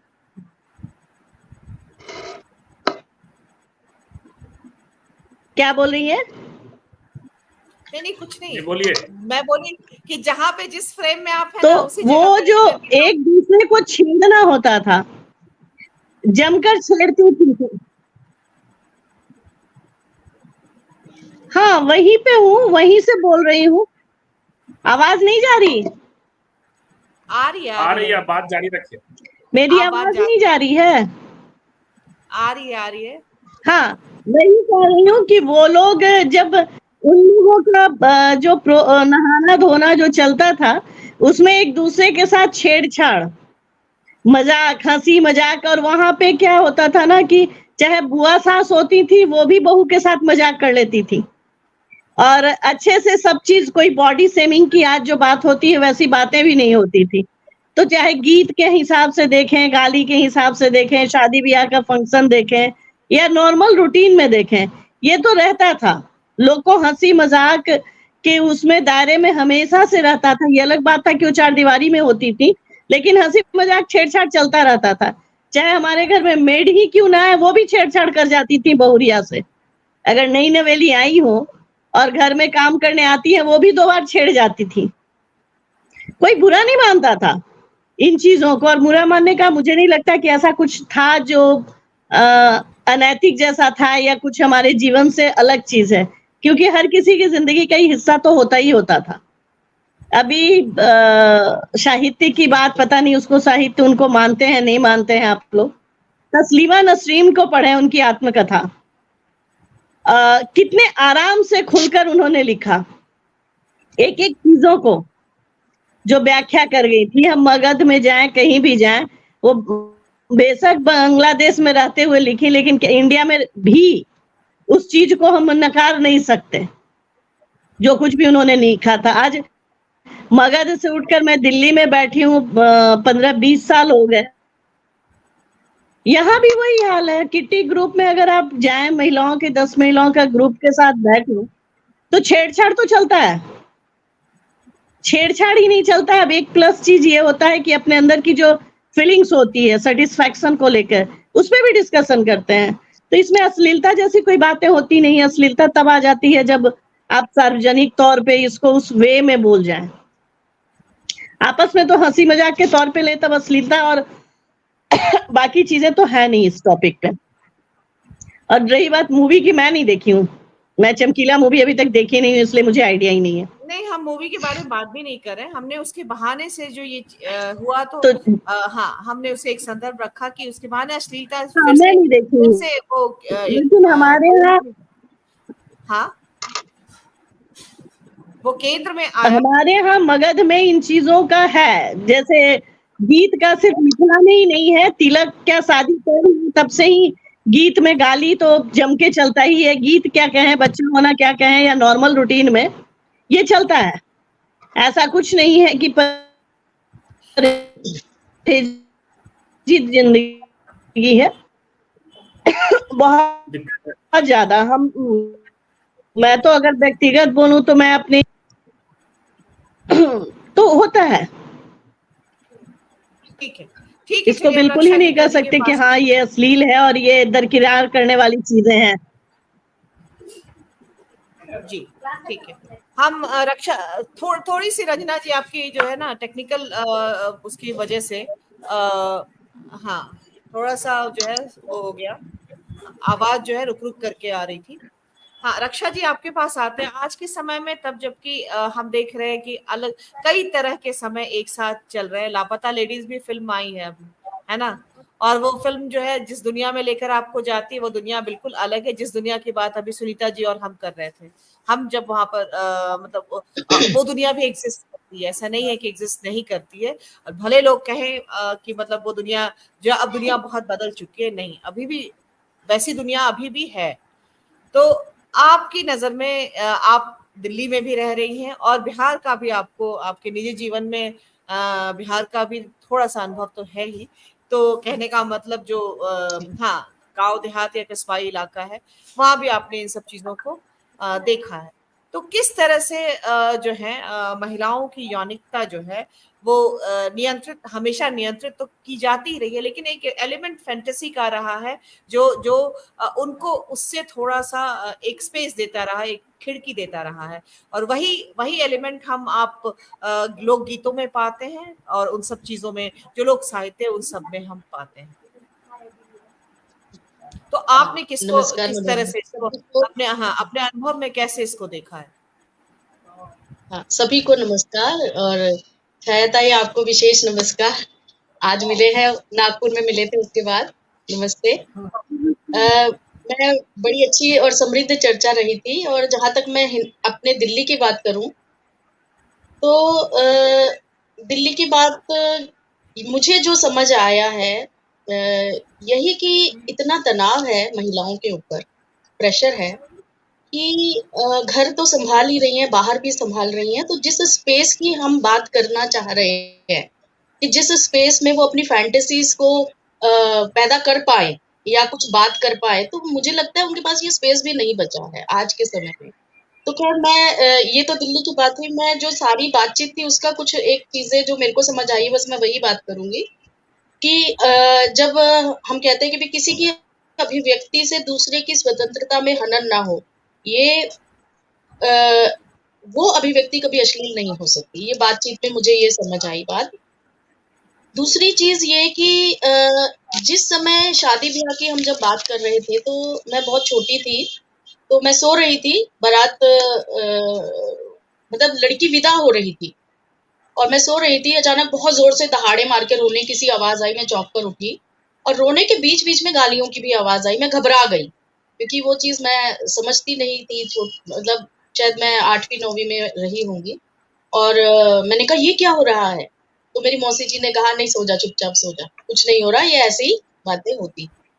तो कहीं ना कहीं मैं देखती हूँ कि दिल्ली की जिस तरह की मिली जुली संस्कृति, क्योंकि वो गीत नहीं थे वो गालियां थी, तो दिल्ली की जो जिस तरह की मिली जुली संस्कृति है, यहाँ पर देश के हर कोने से लोग आके बसते हैं, तो कहीं ना कहीं एक ये भावना भी होती है, मुझे लगता है ये जो लुप्त हो रही है दिल्ली जैसे शहरों में, कि पड़ोसी क्या सोचेगा, क्योंकि वो अपना नहीं है, अपनी जात बिरादरी का नहीं है, अपनी संस्कृति का नहीं है। जबकि आप लोगों की बातचीत से मुझे ये समझ आया कि ये जो फैंटेसी है जिसे हम कहते हैं कि गीत में, लोक गीत में महिलाएं बुनकर आती है, कहीं ना कहीं ये अनिवार्य है। मुझे लगता है ये इसलिए जरूरी है क्योंकि जब अगर ये क्योंकि ये फ्रस्ट्रेशन भी नहीं है कि भाई स्त्रियां अपनी फ्रस्ट्रेशन निकाल रही हैं गालियां करके या लोकगीतों में, क्योंकि अगर ऐसा होता, जब वो एक खास मौके पर महिलाएं जब गालियां दे रही हैं पुरुषों को, तो कहीं ना कहीं पुरुष भी इस बात को लेकर संवेदनशील है। मुझे लगता है, मेरी जो समझ है, हो सकता है आप लोग ना सहमत हो, कि उन्हें वो सोचते हैं कि चलो इन्हें एक यही तो मौका मिला है, ठीक है बोलने दो जैसा बोल रही है। और कहीं ना कहीं जब हम मुझे एक उदाहरण याद आता है, मैं अक्सर बोलती हूँ कि किस तरह से हमें जब डॉक्टर कहता है कि ज्यादा गुस्सा नहीं करना है, दिल पे असर पड़ेगा या ब्लड प्रेशर हाई हो जाएगा। ऑब्वियस है हमारी जो बायोलॉजिकल हमारी भावनाएं हैं वो हमारी बायोलॉजिकल जो बॉडी है उस पे असर करती है।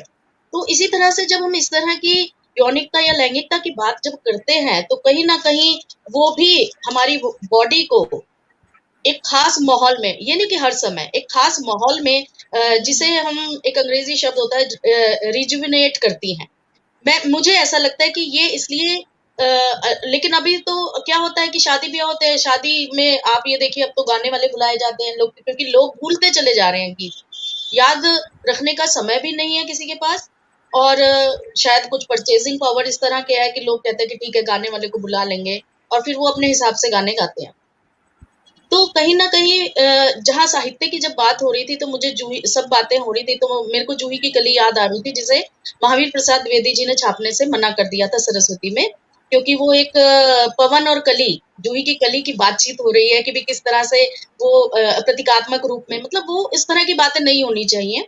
तो ये जो अनु जी ने जो बात की थी कि भाषा की शुद्धता और विचारों की जो शुद्धता की जो हिंदीकरण जो हुआ है, कहीं ना कहीं वो संस्कृति हमें नॉर्थ में और हिंदी में, दिल्ली में वो दिखाई पड़ती है। और यही कारण है कि जो कंचन जी ने जो बात बोली वो मेरे भी दिमाग में आ रही थी, अपने ढंग से उन्होंने बहुत अच्छी बात बोली कि जो सभ्यता, तथाकथित जो सभ्यता है ना, तो उस सभ्यता में इस लोक गीत को अगर बैन कर दिया गया तो उसके पीछे भी यही कारण है कि जिस नवजागरण में स्त्रियों को कहीं ना कहीं आप नियंत्रण कर रहे थे, तो इन लोक गीतों को नियंत्रण जो करके एक नए ढंग का एक समाज, सभ्य समाज विकसित किया गया, उसके पीछे भी शायद यही कारण रहा होगा कि ये अपनी अभिव्यक्तियां ना करें और एक सुसभ्य सुशील स्त्री जो है वो उस रूप में रहे। और जिस तरह से वो एक उनके भीतर ऊर्जा आ सकती है अपनी अभिव्यक्ति को करने के लिए, उनको वहीं पर रोक दिया गया। आपने बिल्कुल शुरू में जो उसकी बात की लापता बेबीज की, तो उसमें आपने सीन एक देखा होगा, वो कहती है हम खो गए हैं, उसके बाद जब वो रजिस्टर में लिख रहा है, रजिस्टर में सबसे ऊपर क्या लिखा हुआ है, खोया, अभी मैंने ये फिल्म देखी नहीं है, खोया पाया। अच्छा, उसमें ऊपर सबसे ऊपर रजिस्टर में लिखा हुआ है खोया पाया सामान, और उस खोया पाया सामान में ही उस लड़की का नाम लिखा जा रहा है। तो ये बड़ा ही, मतलब आप ये देखिए, ये किरण राव कितनी सूक्ष्मता से अपनी बात कह जा रही हैं कि जो एक स्त्री है वो सामान है ना। तो बस मैं इससे ज्यादा और कुछ नहीं कह पाऊंगी, बस यही कहूंगी कि हमारी फैंटेसी और हमारा जो स्पेस है कहीं ना कहीं वो इतनी व्यस्तताओं में खो गया है कि मैं अगर अपनी ही बात करूं तो मुझे अगर थोड़ा सोने को मिल जाए तो मेरी फैंटेसी तो वही हो जाती है कि थोड़ा सोने को मिल जाए, बस उतना ही, उसके अलावा ज्यादा कुछ नहीं सोच पाती हूँ। तो बस मैं इतना ही कहूंगी क्योंकि मुझे पता समय भी बहुत कम है। जी जी, अनुशक्ति आपने रेस किया था, जब रक्षा कुछ कह रही थी, कुछ कहना था आपको? नहीं, मैं तारीफ कर रही थी कि बहुत अच्छी बात कही रक्षा जी ने, और बहुत ही कि खोया पाया सामान। आपको हीरो फिल्म देखी है आप लोगों ने? मीनाक्षी शेषाद्री और जैकी श्रॉफ वाली। मैं मीनाक्षी शेषाद्री जैकी श्रॉफ वाली कौन सी फिल्म? हीरो सुभाष घई की हीरो। अच्छा, नहीं, वो भी नहीं देखी। हाँ, लगभग मैंने ये 20 साल पहले, मतलब वो 20 साल के उससे भी पहले देखी होगी, 12-13 साल की उम्र में मैंने ये फिल्म देखी थी। उस फिल्म में एक दृश्य है, विधवा बुआ होती हैं जो कि रामायण के बीच में वो अश्लील, सो कॉल्ड अश्लील साहित्य या फिर वो यौनिक साहित्य रख करके पढ़ती हैं। तो वो जो रक्षा जो ये खोया पाया सामान वाली बात कर रही है ना, सो औरतों की सेक्सुअलिटी को इसमें भी लिपस्टिक मान रहे हैं बुर्का, आप देखिए बार बार आप जो कर रही, चूंकि उसमें उसको वैप दिखा दिया कि अरे ये तो विधवा होकर के अश्लील साहित्य पढ़ती है, पर आप देखिए ये एक तरीका था इस बात को वैम्पिश दिखाने का, या फिर लगातार इस बात पर स्त्रियों को आरोपित करने का कि उनकी सेक्सुअलिटी को नियंत्रित किया जाए। तो उनके पठन पाठन को, उनकी भावनाओं को हर तरह से नियंत्रित किया गया, और उसके बदले पुरुषों ने तमाम काम कर लिए। पुरुष उनको आटे की तरह नीट गूंथ देना चाहते हैं, पुरुष उनको बंदूक पे घुमा देना चाहते हैं, सब कुछ बकवास कर देना चाहते हैं, पर स्त्रियों की यौनिकताओं को हर तरह से, उनके खाने से लेकर के, उनके कपड़े से लेकर के, हर तरह से उनको उनकी, और जाहिर है साहित्य में भी, इसलिए तो कोई पुरुष कुछ भी लिख करके चला जाता है। मृदुला गर्ग जब स्तन की बात करती हैं तो उन पर केस हो जाता है, उनको जाकर के बैठना पड़ता है थाने में।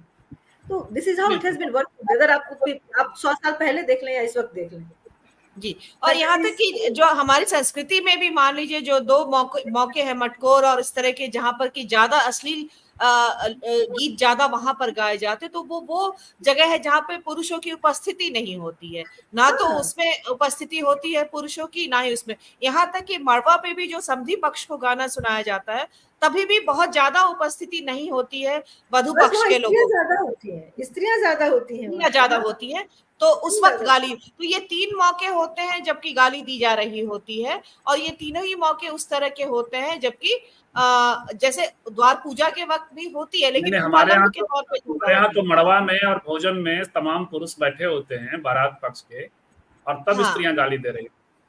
हाँ, लेकिन ये सब वाली गाली ज्यादा होती है, लेकिन जो अश्लील की बात आप करते हैं ना, वो ज्यादातर मटकोर और इसमें होता है, होता है, क्योंकि जिसमें पुरुष नहीं होता है, जिसके पुरुष की उपस्थिति नहीं होती है। पूरा कथित अश्लील गीत भी।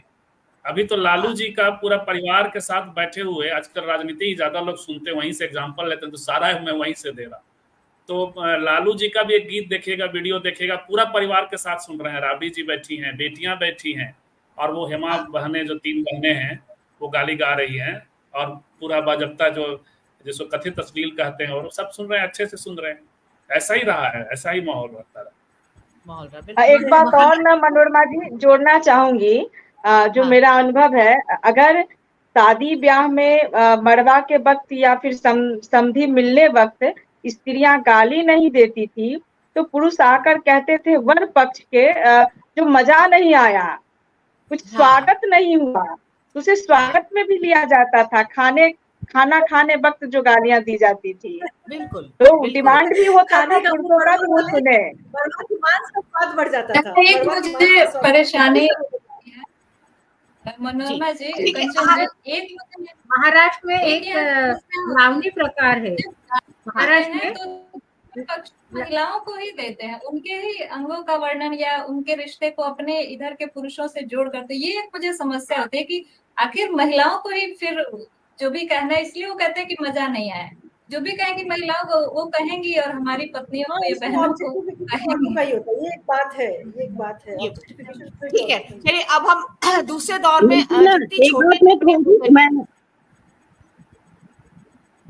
जितनी छोटी टिप्पणी हो सकती है। मैं कह रही थी जैसे स्त्रियों को गाली की बात होती थी ना रीता जी, कि हर लोग स्त्री उस पे ही गाली देती थी। मुझे याद है हम लोग कई बार इसको मजाक में कहें, जैसे कहें, सारे भाई बहन बैठ के और इस पे ये होता था, हम लोग मगध की गालियों का डिस्कशन करते थे। बच्चों से भी होती थी। बहुत लोग कहते हैं नहीं सिखाते, मगध में ये गाली देते हैं, पटना में ये देते हैं, दिल्ली में ये गालियां हैं। तो वहां पे हम लोग ये रिकॉल करते थे कि मेरी दादी गाली बकती थी, बहुत बोलती थी, बात बात में बच्चों को, उसको मजाक में या छेड़छाड़ में, खासकर जो काम करने वाली आती थी उनके लिए। लेकिन उसमें ना कभी वो महिला पे उनका वो नहीं होता था, वो जो भी उनकी गाली का वो वे होता था ना, वो पुरुष को लेके होता था, उसके पिता को लेके, उसके भाई को लेके, उस तरीके की गालियां। तो ये सहज मगध में ही होता है। नई बात पता चली, बिल्कुल नई बात। मेरी दादी के मुंह पे ही गाली होता था, लेकिन वो गाली ऐसी एक्सक्लूसिव गालियां थी कि मैं क्या कहूँ, उसमें कहीं भी स्त्री रिड्यूस नहीं होती। लड़कों के लिए अलग किस्म की गालियां उन्होंने रखी थी, उसकी पूरा एक लिस्टिंग था, जो आज भी मुझे पता है कि वो सिर्फ कैसे गाली देते हैं बगैर फीमेल को किसी और उसमें शामिल किए हुए। मेरी छोटी वाली मौसी कैंसर से गुजर गई, उनके पास वो तमाम आधा घंटा गाली दे सकती थी बिना स्त्री के, उसमें भुज फट्टा, कर्म करोना गाली दे ये सकते मैंने नहीं सुना है कि खेलने गाली हो और स्त्री का ना हो, मैंने नहीं और सुना है। सेक्सुअल भी तो आप लोग बताइए। आँख को लगा के नहीं, मैं माँ और मेरी मम्मी गाली देती है बजर का सोना, बजर का सोना मेरी मम्मी गाली देती है। आपको मैं बताऊं कि बहुत कम शायद कोई माँ होगी जो अपने बच्चों को गाली सिखाएंगी। मेरी बेटी जब टीनेज से गुजर रही थी और स्कूल से आती थी, दिल्ली के स्कूल में ना गाली के लिए लड़कियां बहुत बदनाम है, क्योंकि दिल्ली में बहुत मुंह खुल के गालियां देती हैं। वो जब आती थी वो उसका सुने एक दो बार, हम बोले अच्छा मुंह से निकल रहा है, हम बोले तो तुम ये छुप के क्यों बोल रही हो, तुमको जब बोल रही हो तुम खुद पे गाली दे रही हो, तुम दो तो सही चीज दो ना। क्योंकि मुझे पता था मैं उसको डांटूंगी, वो मेरे सामने नहीं बोलेगी लेकिन करेगी जरूर, वो मानेगी नहीं। ऐसे है कि वो खुल के मेरे सामने बात करेगी। फिर मैं उसको अपनी दादी का उदाहरण दी, देखो मेरी दादी मेल उसके हिसाब से गाली देती थी, तो कम से कम खुद के ऊपर तो नहीं आता था ना, वो सीख लो तुम मगध में। वो मगही गाली सीख के फिर दो, किसी को समझ में नहीं आएगा। तो वो याद दिलाती है, अच्छा मम्मा, बोले हाँ ठीक है मगही गाली दिया करो, गाली देना है तो मगही दिया करो। तो ये होता है, मतलब इसको बहुत ज्यादा सीरियसली नहीं लेते थे हम लोग, बहुत लाइटली लेकर चलते हैं कि बहुत बड़ी बात नहीं है। गाली वाली गीत नाद और इस तरीके की हरकतें तो मगध में आम बात है, चलती रहती थी। पुरुषों को जब हम लोग यहाँ, संजीव जी शायद आपको याद होगा, जनेऊ होता होगा और हल्दी लगाया जाता था, तो जो बुआ होती थी उनको और मामू लोग जो होते थे वो किस हद तक जाते थे लोग, शायद आपको याद होगा, हल्दी वल्दी का रस्म में या हल्दी उसमें जनेऊ के समय। अच्छा ठीक है, चलिए छायाताई के पास आते हैं हम जल्दी से, क्योंकि मतलब समय भी हो रहा है और ठीक है। छायाताई, अब मैं ना दूसरे दौर में ये बस जाना, जो इस तरह के अभिव्यक्तियों को लेकर इतना जो नियंत्रण रहा है और ये एक जज किए जाने की उस रही है, तो ये खुल करके उस तरह से नहीं आई है जैसे पुरुषों की तरफ से ये फैंटेसीज आई हैं। तो ये जो है वो मतलब किस तरह से एक स्वस्थ समाज के इसमें आप इसको जो है, ये भी एक जेंडर डिस्क्रिमिनेशन या जेंडर बराबरी के तरफ में ये एक आप उसको एक महत्वपूर्ण इस पक्ष को भी एक महत्वपूर्ण एलिमेंट की तरह से देखती हैं। मैं एक मिनट ज्यादा लूंगी। महाराष्ट्र में मैंने हमें देखा है बचपन से, क्योंकि मेरे बचपन से तो मैंने लावनी और हमारे जो नाटक होते थे ना महिलाओं के, तो वो उसमें हर प्रकार की महिला नाचते वक्त अपने अंग प्रदर्शन को, अपने भाव को, अपनी अंदर की इच्छा को जताती रहती थी तो लावनी में। और दूसरी बात, तमाशा होता था, तमाशा में भी महिलाओं का रोल पुरुष कर लेते थे, लेकिन पूरा महिला का भाव उसमें आ जाता था। तो महाराष्ट्र में एक परंपरा रही है कि लावनी के कारण तो परंपरा रही है कि वो अपनी सारी वेदना हो या अपनी लैंगिकता हो या अपनी इच्छा आकांक्षाओं के बारे में उस लावनी के अंदर से वो खुलेआम चर्चा करती थी। सवाल तब उठा उसका कि उसको अश्लीलता कहा गया था लावनी को। तो मुझे लगता है कि उस पर बहुत बहुत अच्छी तरह से उस पर संशोधन हुए हैं, उस पर बहुत लिखा गया है महाराष्ट्र में लावनी के ऊपर। अभी लावनी के ऊपर क्लासेस चलते, विद्यापीठ में अभी उसके ऊपर कोर्सेज शुरू है, अलग से उसके एमए के क्लासेस होते हैं। तो ये जो लावनी को अश्लीलता कही जाती थी कि महिलाओं को जाना नहीं चाहिए, केवल पुरुष देखेंगे लावनी, महिला नहीं जाएंगी उस लावनी के कार्यक्रम में। लेकिन मैं बचपन से लावनी देखने के लिए जाती थी और मुझे बहुत पसंद है, तो मैं वो देखती थी। हमारी जो लेखिका है प्रज्ञा पवार, उन्होंने कथा में ही ये सारी चीज लाई है कि महिला के अंदर का जो लैंगिकता का जो विचार है, जो उसे लगता है, उसने क्यों नहीं उसके ऊपर बोलना चाहिए, बात करनी चाहिए। तो महाराष्ट्र के उसके ऊपर सिनेमा होने के कारण, ये सिनेमा का क्षेत्र होने के कारण महाराष्ट्र में बहुत बड़े पैमाने पर ओपन स्पेस महिला को मिलता है, लेकिन उतना स्पेस नहीं मिलता जितना मैं समझती हूँ कि मेरी जो दादी जो कहती थी, लोगों को लेकर बैठती थी, उसको सुनते थे लोग। मेरी आई की बड़ी बहन जो थी वो भी बहुत इतनी हंसी मजाक करती थी, उसमें बहुत अश्लीलता रहती थी, लेकिन उसको सुनते वक्त अच्छा लगता था। तो मुझे लगता है कि ये जो जजमेंटल हमारे महिलाओं के लैंगिकता के ऊपर, उनके अभिव्यक्ति के ऊपर, उनको अपना कहना सुनाने के ऊपर जो एक क्या बोलते प्रेशर आया है समाज का, और ये आधुनिक युग में जो संस्कृति के नाम पर जो प्रेशर आ रहा है, तो ये धर्मांधता की ओर बढ़ती जा रहा है। मुझे लगता है कि इस तरह की जो महिलाओं के ऊपर पाबंदियां लाई जाएंगी, तो अंदर से अंदर ये समाज और ज्यादा उसके ऊपर ये हो जाएगा। और ये तनाव जो महिला कहती आई है ना, ये बहुत तनाव होता है कि अपनी बात नहीं कहने देना। ये तनाव जो होता है महिलाओं को एक बहुत ज्यादा खौफ में डालेगा, ये उसकी व्यक्तिगत बहुत हानि करेगा। इसलिए मुझे लगता है कि इसकी ओपननेस बहुत ज्यादा रहनी चाहिए और इस पर पाबंदियां नहीं होनी चाहिए, ऐसा मुझे लगता है। बहुत ज्यादा उस पर चर्चा होनी चाहिए, खुलकर चर्चा होनी चाहिए, ताकि वो समाज ओपन समाज बने और उसकी प्रतिभा भी हाँ उस पर आ जाती है और उसका अपनी बात करने का एक व्यक्तिगत स्वातंत्र भी मिलता है। तो उसके ऊपर कहीं बंदिश नहीं होनी चाहिए, ऐसा लगता है।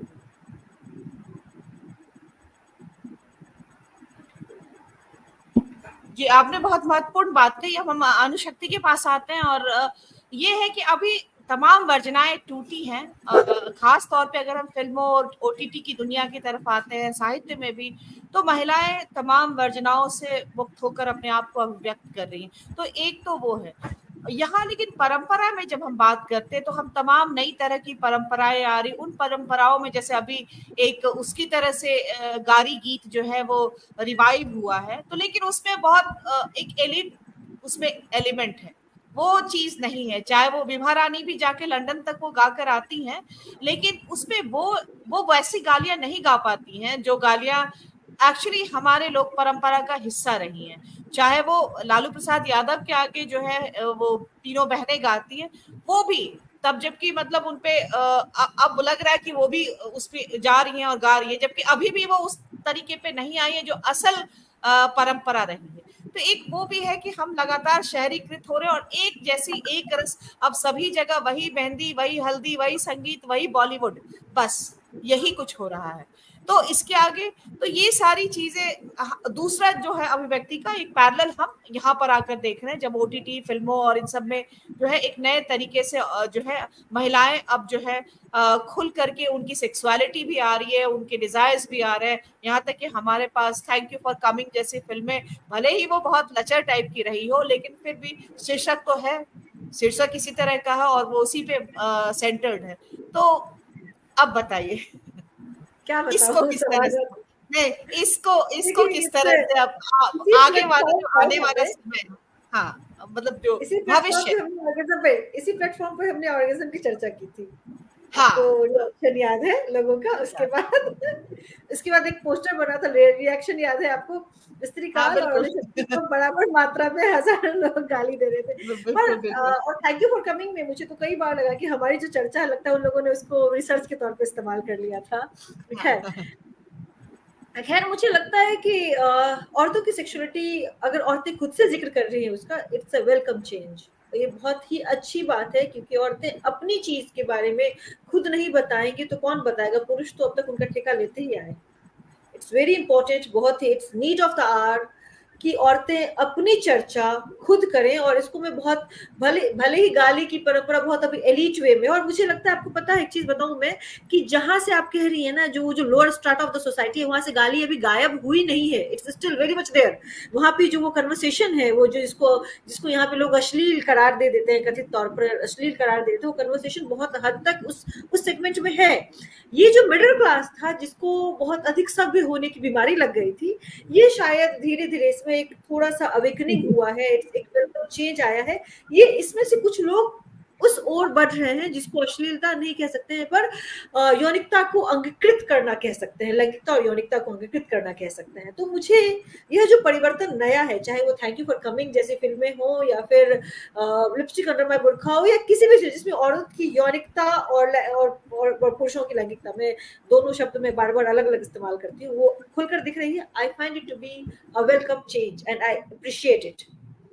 और मैं जोया अख्तर से लेकर के तमाम जो निर्देशक हैं, प्रोड्यूसर्स हैं, सबको थैंक यू कहती हूँ। इनफैक्ट किरण राव को भी, कि वो सपने देखना भी सिखाती है। तो मुझे अच्छा लग रहा है ये सब। और बहुत अच्छा चमकीला में जो परिणीति चोपड़ा का रोल है बहुत सहज दिखाया गया है।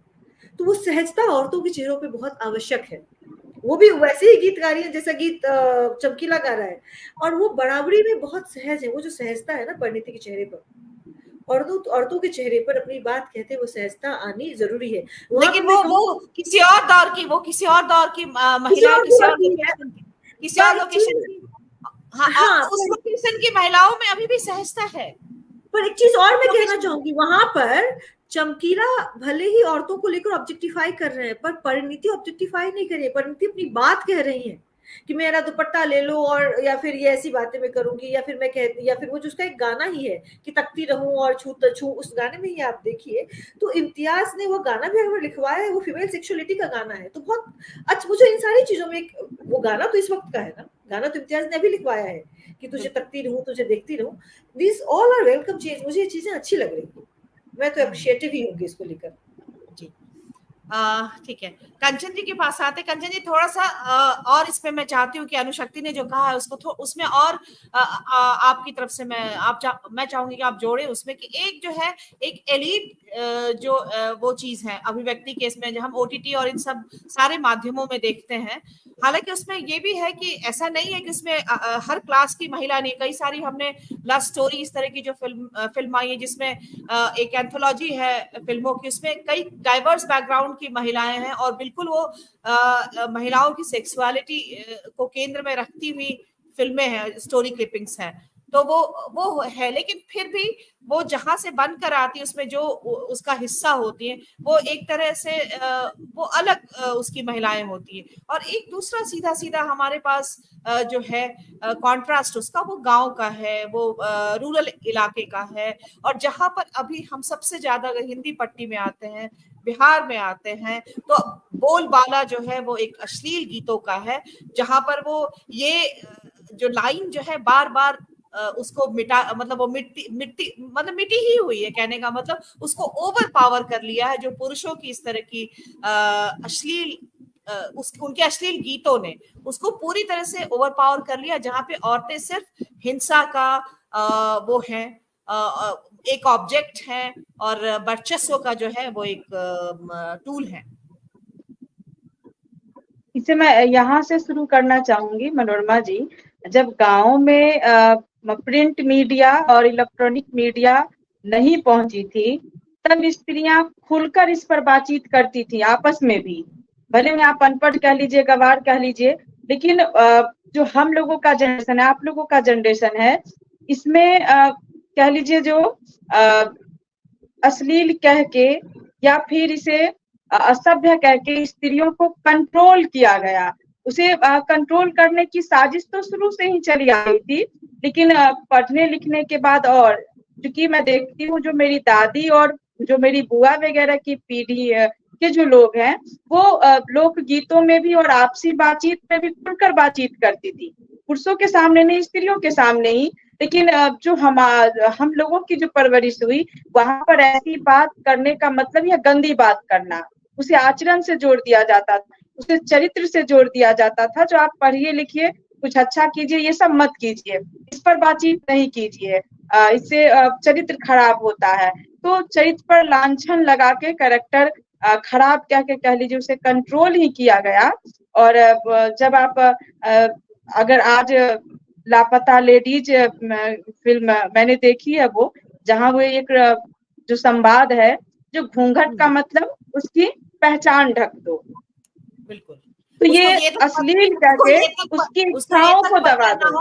हाँ, उसको ये तक पता ना हो कि उसका पति है कौन, और इसमें अदला बदली हो जाए, इसमें अदला बदली हो जाए। तो वो इसे अश्लील कह के, गंदी बात कह के उसे अपनी वो इच्छा पर बातचीत ही न करे, उसकी इच्छा की कोई प्राथमिकता ही ना हो, बस एक कठपुतली कर जी समाज में।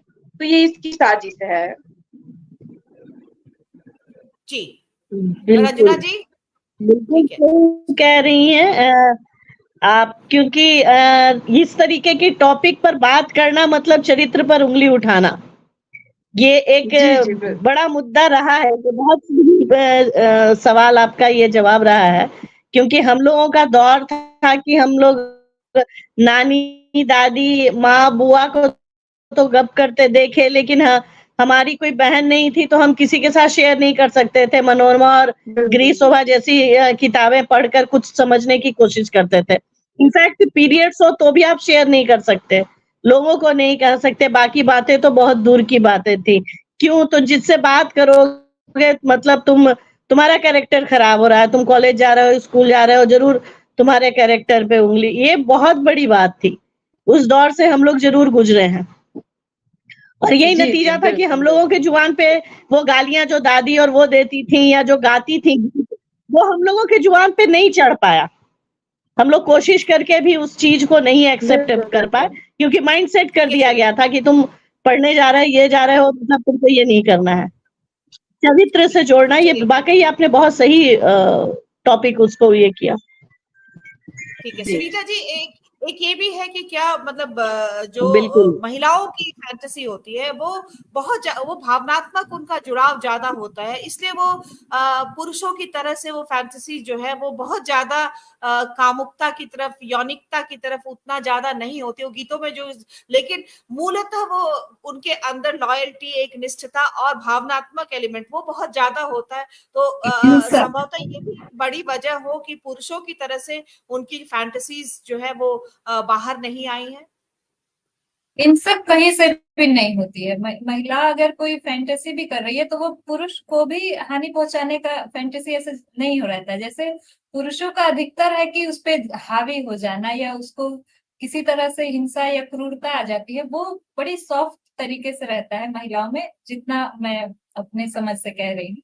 हो सकता है कि कुछ और भी हो। और जो ओटीटी प्लेटफॉर्म पे नई चीजें आ रही हैं, तो मुझे हमारे जो क्लासिक जो है, हमारा क्लासिक जो साहित्य है, उन सब में तो इस तरह से पुरुषों ने भी जो दर्ज किया है वो इस तरह से नहीं है। उसे बहुत बराबरी के उस तरह से करके है।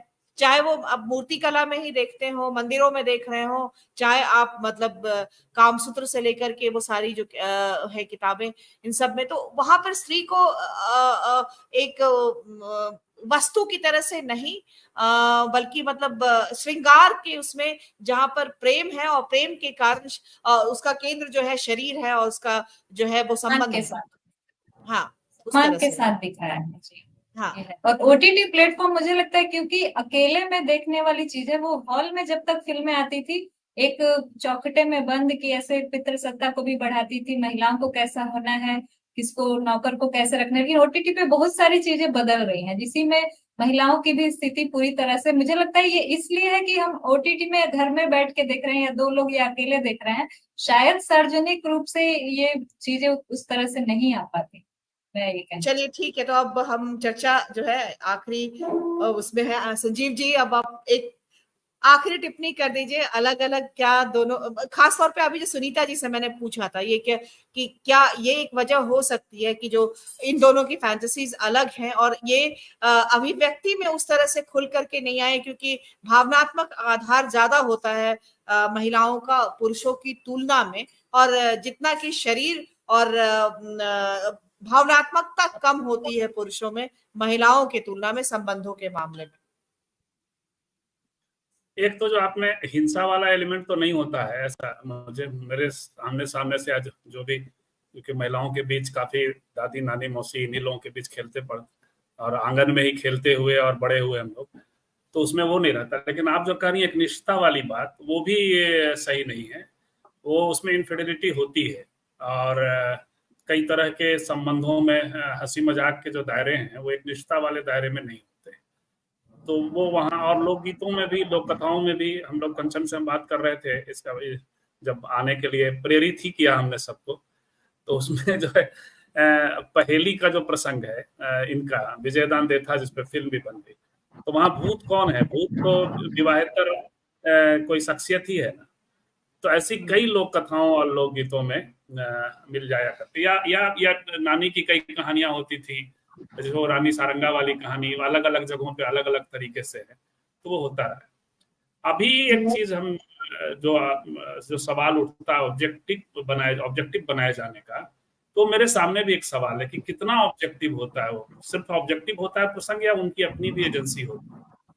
और अब तक जो हम लोग बात कर रहे हैं, आप कर रही हैं, या लोकगीतों को हम लोग पढ़ेंगे या लोक कथाओं को पढ़ते हैं, तो उसमें तो सब्जेक्टिविटी दिखती है हर तरह का। जब लेखन में भी आया, जो कथित पैरामीटर के भीतर का लेखन है, भाषा का लेखन है, तो वहां भी आप क्या देखते हैं? वही वो सुरैया वाली बात, वो सामान का जो लिखा, कहा कि आप लोग बात कर रहे थे कि अमानती सामान में नहीं आया, तो हाँ है कि वो पूरा ऊपर से नीचे ढक करके महिला जब यात्रा भी करती थी तो कुछ तो ऐसा था कि बोड़े में बांध करके, क्योंकि उनका अपना अनुभव था तो उन्होंने पुरुषों को वहां कल्पना किया कि महिला को बोड़े में बांध के उसकी बस आंख दिखती रहे और नाक से सांस लेने की व्यवस्था होती रहे, और यहाँ से लेके वहां तक उसको वो जाए तो उसमें उसको ये कर दिया जाए। तो सामान की तरह का ही प्रसंग होता रहा। तो सवाल यही है कि महिलाओं की अपनी जब वो बात करती हैं, फैंटेसी पे जाती हैं, लिखती हैं तब भी, और उसमें तो उसमें भी, और जो गायन का मामला है जो मदन गोपाल सिंह सवाल उठा रहे हैं, और वो खास करके सुरिंदर कौर को लेकर के और दूसरे लोगों को, आज भी आप देखिए जब कॉमर्शियलाइज हुई है तब भी महिलाएं सामने आ रही हैं, ये बड़ी बात है। सपना चौधरी गाती पुरुषों की फैंटेसी है, वो स्त्रियों की फैंटेसी नहीं होती है, लेकिन उससे जो पैसा लूट रही है वो वही लूट रही है। मैं लूटने शब्द का इस्तेमाल कर रहा हूं। तो ये जो है ना, क्योंकि अब क्या होता है, चीजें कॉमर्शियलाइज होती है, किचन कॉमर्शियलाइज होता है, तो बड़ा सेफ जो है संजीव खन्ना हो जाता है, या संजीव क्या नाम है उसका, वो हो जाता है। तो अब इन्होंने किया कि वो जो दायरा है वो कॉमर्शियलाइज हो रहा है, तो वहां महिलाएं आ रही हैं। इसीलिए वो बात होती है ना कि ह्यूमन एजेंसी का बड़ा, इसी जो लौरा का अपना लेख है उसका भी क्रिटिसिज्म यही है। बल्कि संजीव जी, आपने शायद नोटिस नहीं किया हो, सोनपुर का जो पहले वो सब होता था नौटंकी, और उसमें लड़कियां जो नाचती वाचती थी, तो अब पूरा रील्स के मार्फत आप सम्राट और वो सब जो है, कई सारे ऑर्केस्ट्रा के नाम हम भी जान गए, और वो कई सारी जो लड़कियां हैं वो अपनी खूबसूरती, अपने नाच के कारण, जो अपने डांस के कारण वो वायरल हो गई हैं। अब तो करियर, अब तो हो गई है, और अब तो करियर है, अब तो करियर है। और मैंने लिखा था फेसबुक पे, तानिया झा का नाम लिया था। तानिया झा तो एकदम से ब्लंट शब्दावली में गाली गा रही है, और वो यूट्यूब से पैसे ले रही है। तो कई बार ये भी होता है कि आप जो है उसको कैसे देखना है। अब इसमें कोई एसेंशियल ये नहीं किया जाए कि ये किया जाना चाहिए या न किया जाना चाहिए। किया जाना चाहिए और न किया जाना चाहिए का जो दायरा है, वही श्लीलता और अश्लीलता का विमर्श पैदा करता है, जो 19वीं सदी में हुआ, जो विक्टोरियन एज में हुआ। तो ये प्रसंग है, और बहुत लंबा खींचा, 1 घंटा 36 मिनट डोमकच जैसा ही हो गया, और उसमें एक मैं बैठा हुआ था। हालांकि मेरी पिटाई नहीं हुई, डोमकच में पुरुषों की पिटाई भी होती है। जी, हालांकि जिस विक्टोरियन एज की बात होती है उसमें उनका भी डेविएशन जो है, उसका एक प्रसंग आता है जब उनके भी जीवन का वो एक हिस्सा है। तो चमकीला ने भी अनुभव वही किया ना, चमन कि वो उसने भी कॉमर्शियलाइज किया, उसी स्पेस को कॉमर्शियलाइज किया दोनों ने, चमकीला ने। जी भाई मनोरमा जी, विक्टोरियन पर लेडी डीएच लॉरेंस ने पूरी विक्टोरियन उपस्थिति को जिस तरह से डीएच लॉरेंस ने उसकी बैंड बजाई है, किसी और ने नहीं बजाई। नेहरू को लोलिता पसंद है, इसीलिए मनोरमा नेहरू अपनी बेटी को चिट्ठी लिखी। चिट्ठी मुझे मिली नहीं, हालांकि मुझे अरविंद जैन ने कहा चिट्ठी की चर्चा की थी। वो लिखते हैं इंदिरा गांधी को लोलिता पढ़ना रिकमेंड करते हैं, लेकिन लेडी चैटरली नहीं करते। वही तो, लेडी चैटरली नहीं करते। लेडी चैटरली बहुत कमाल की किताब है, वो she is talking about a sexual lady. ठीक है, डीएच लॉरेंस ने खुद बैंड बजाई थी उनकी। हाँ, तो वही मैंने कहा कि विक्टोरिया एरा की बात करते हैं, लेकिन विक्टोरिया एरा के खुद डेविएशंस आपको समझ में आते हैं। डेविएशंस क्या मतलब, ठीक है, उसकी मोरालिटी जिस तरह से दिखती है, और जो एक अलग तरह का वो है अंदर की बात है, वो भी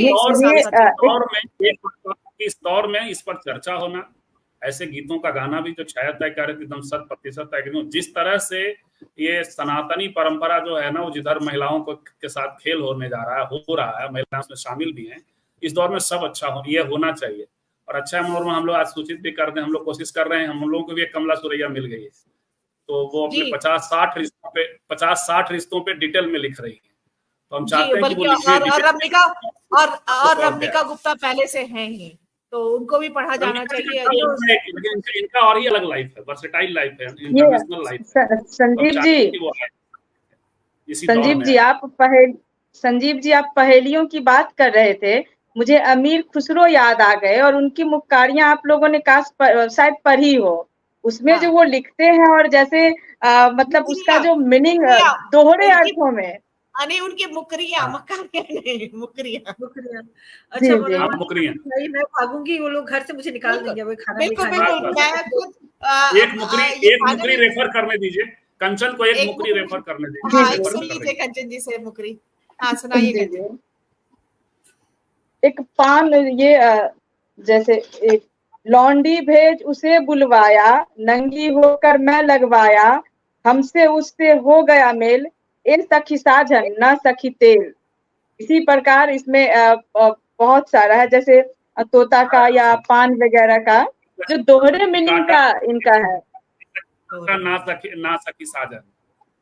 जी जी, जो एक सखी साजन ना सखी तेल, या फिर वो फिर बदल जाता है ना सखी जो कि जैसे संजीव जी का पसंदीदा है ये वाला जो दोहा है, ये वाला मुकरी जो है।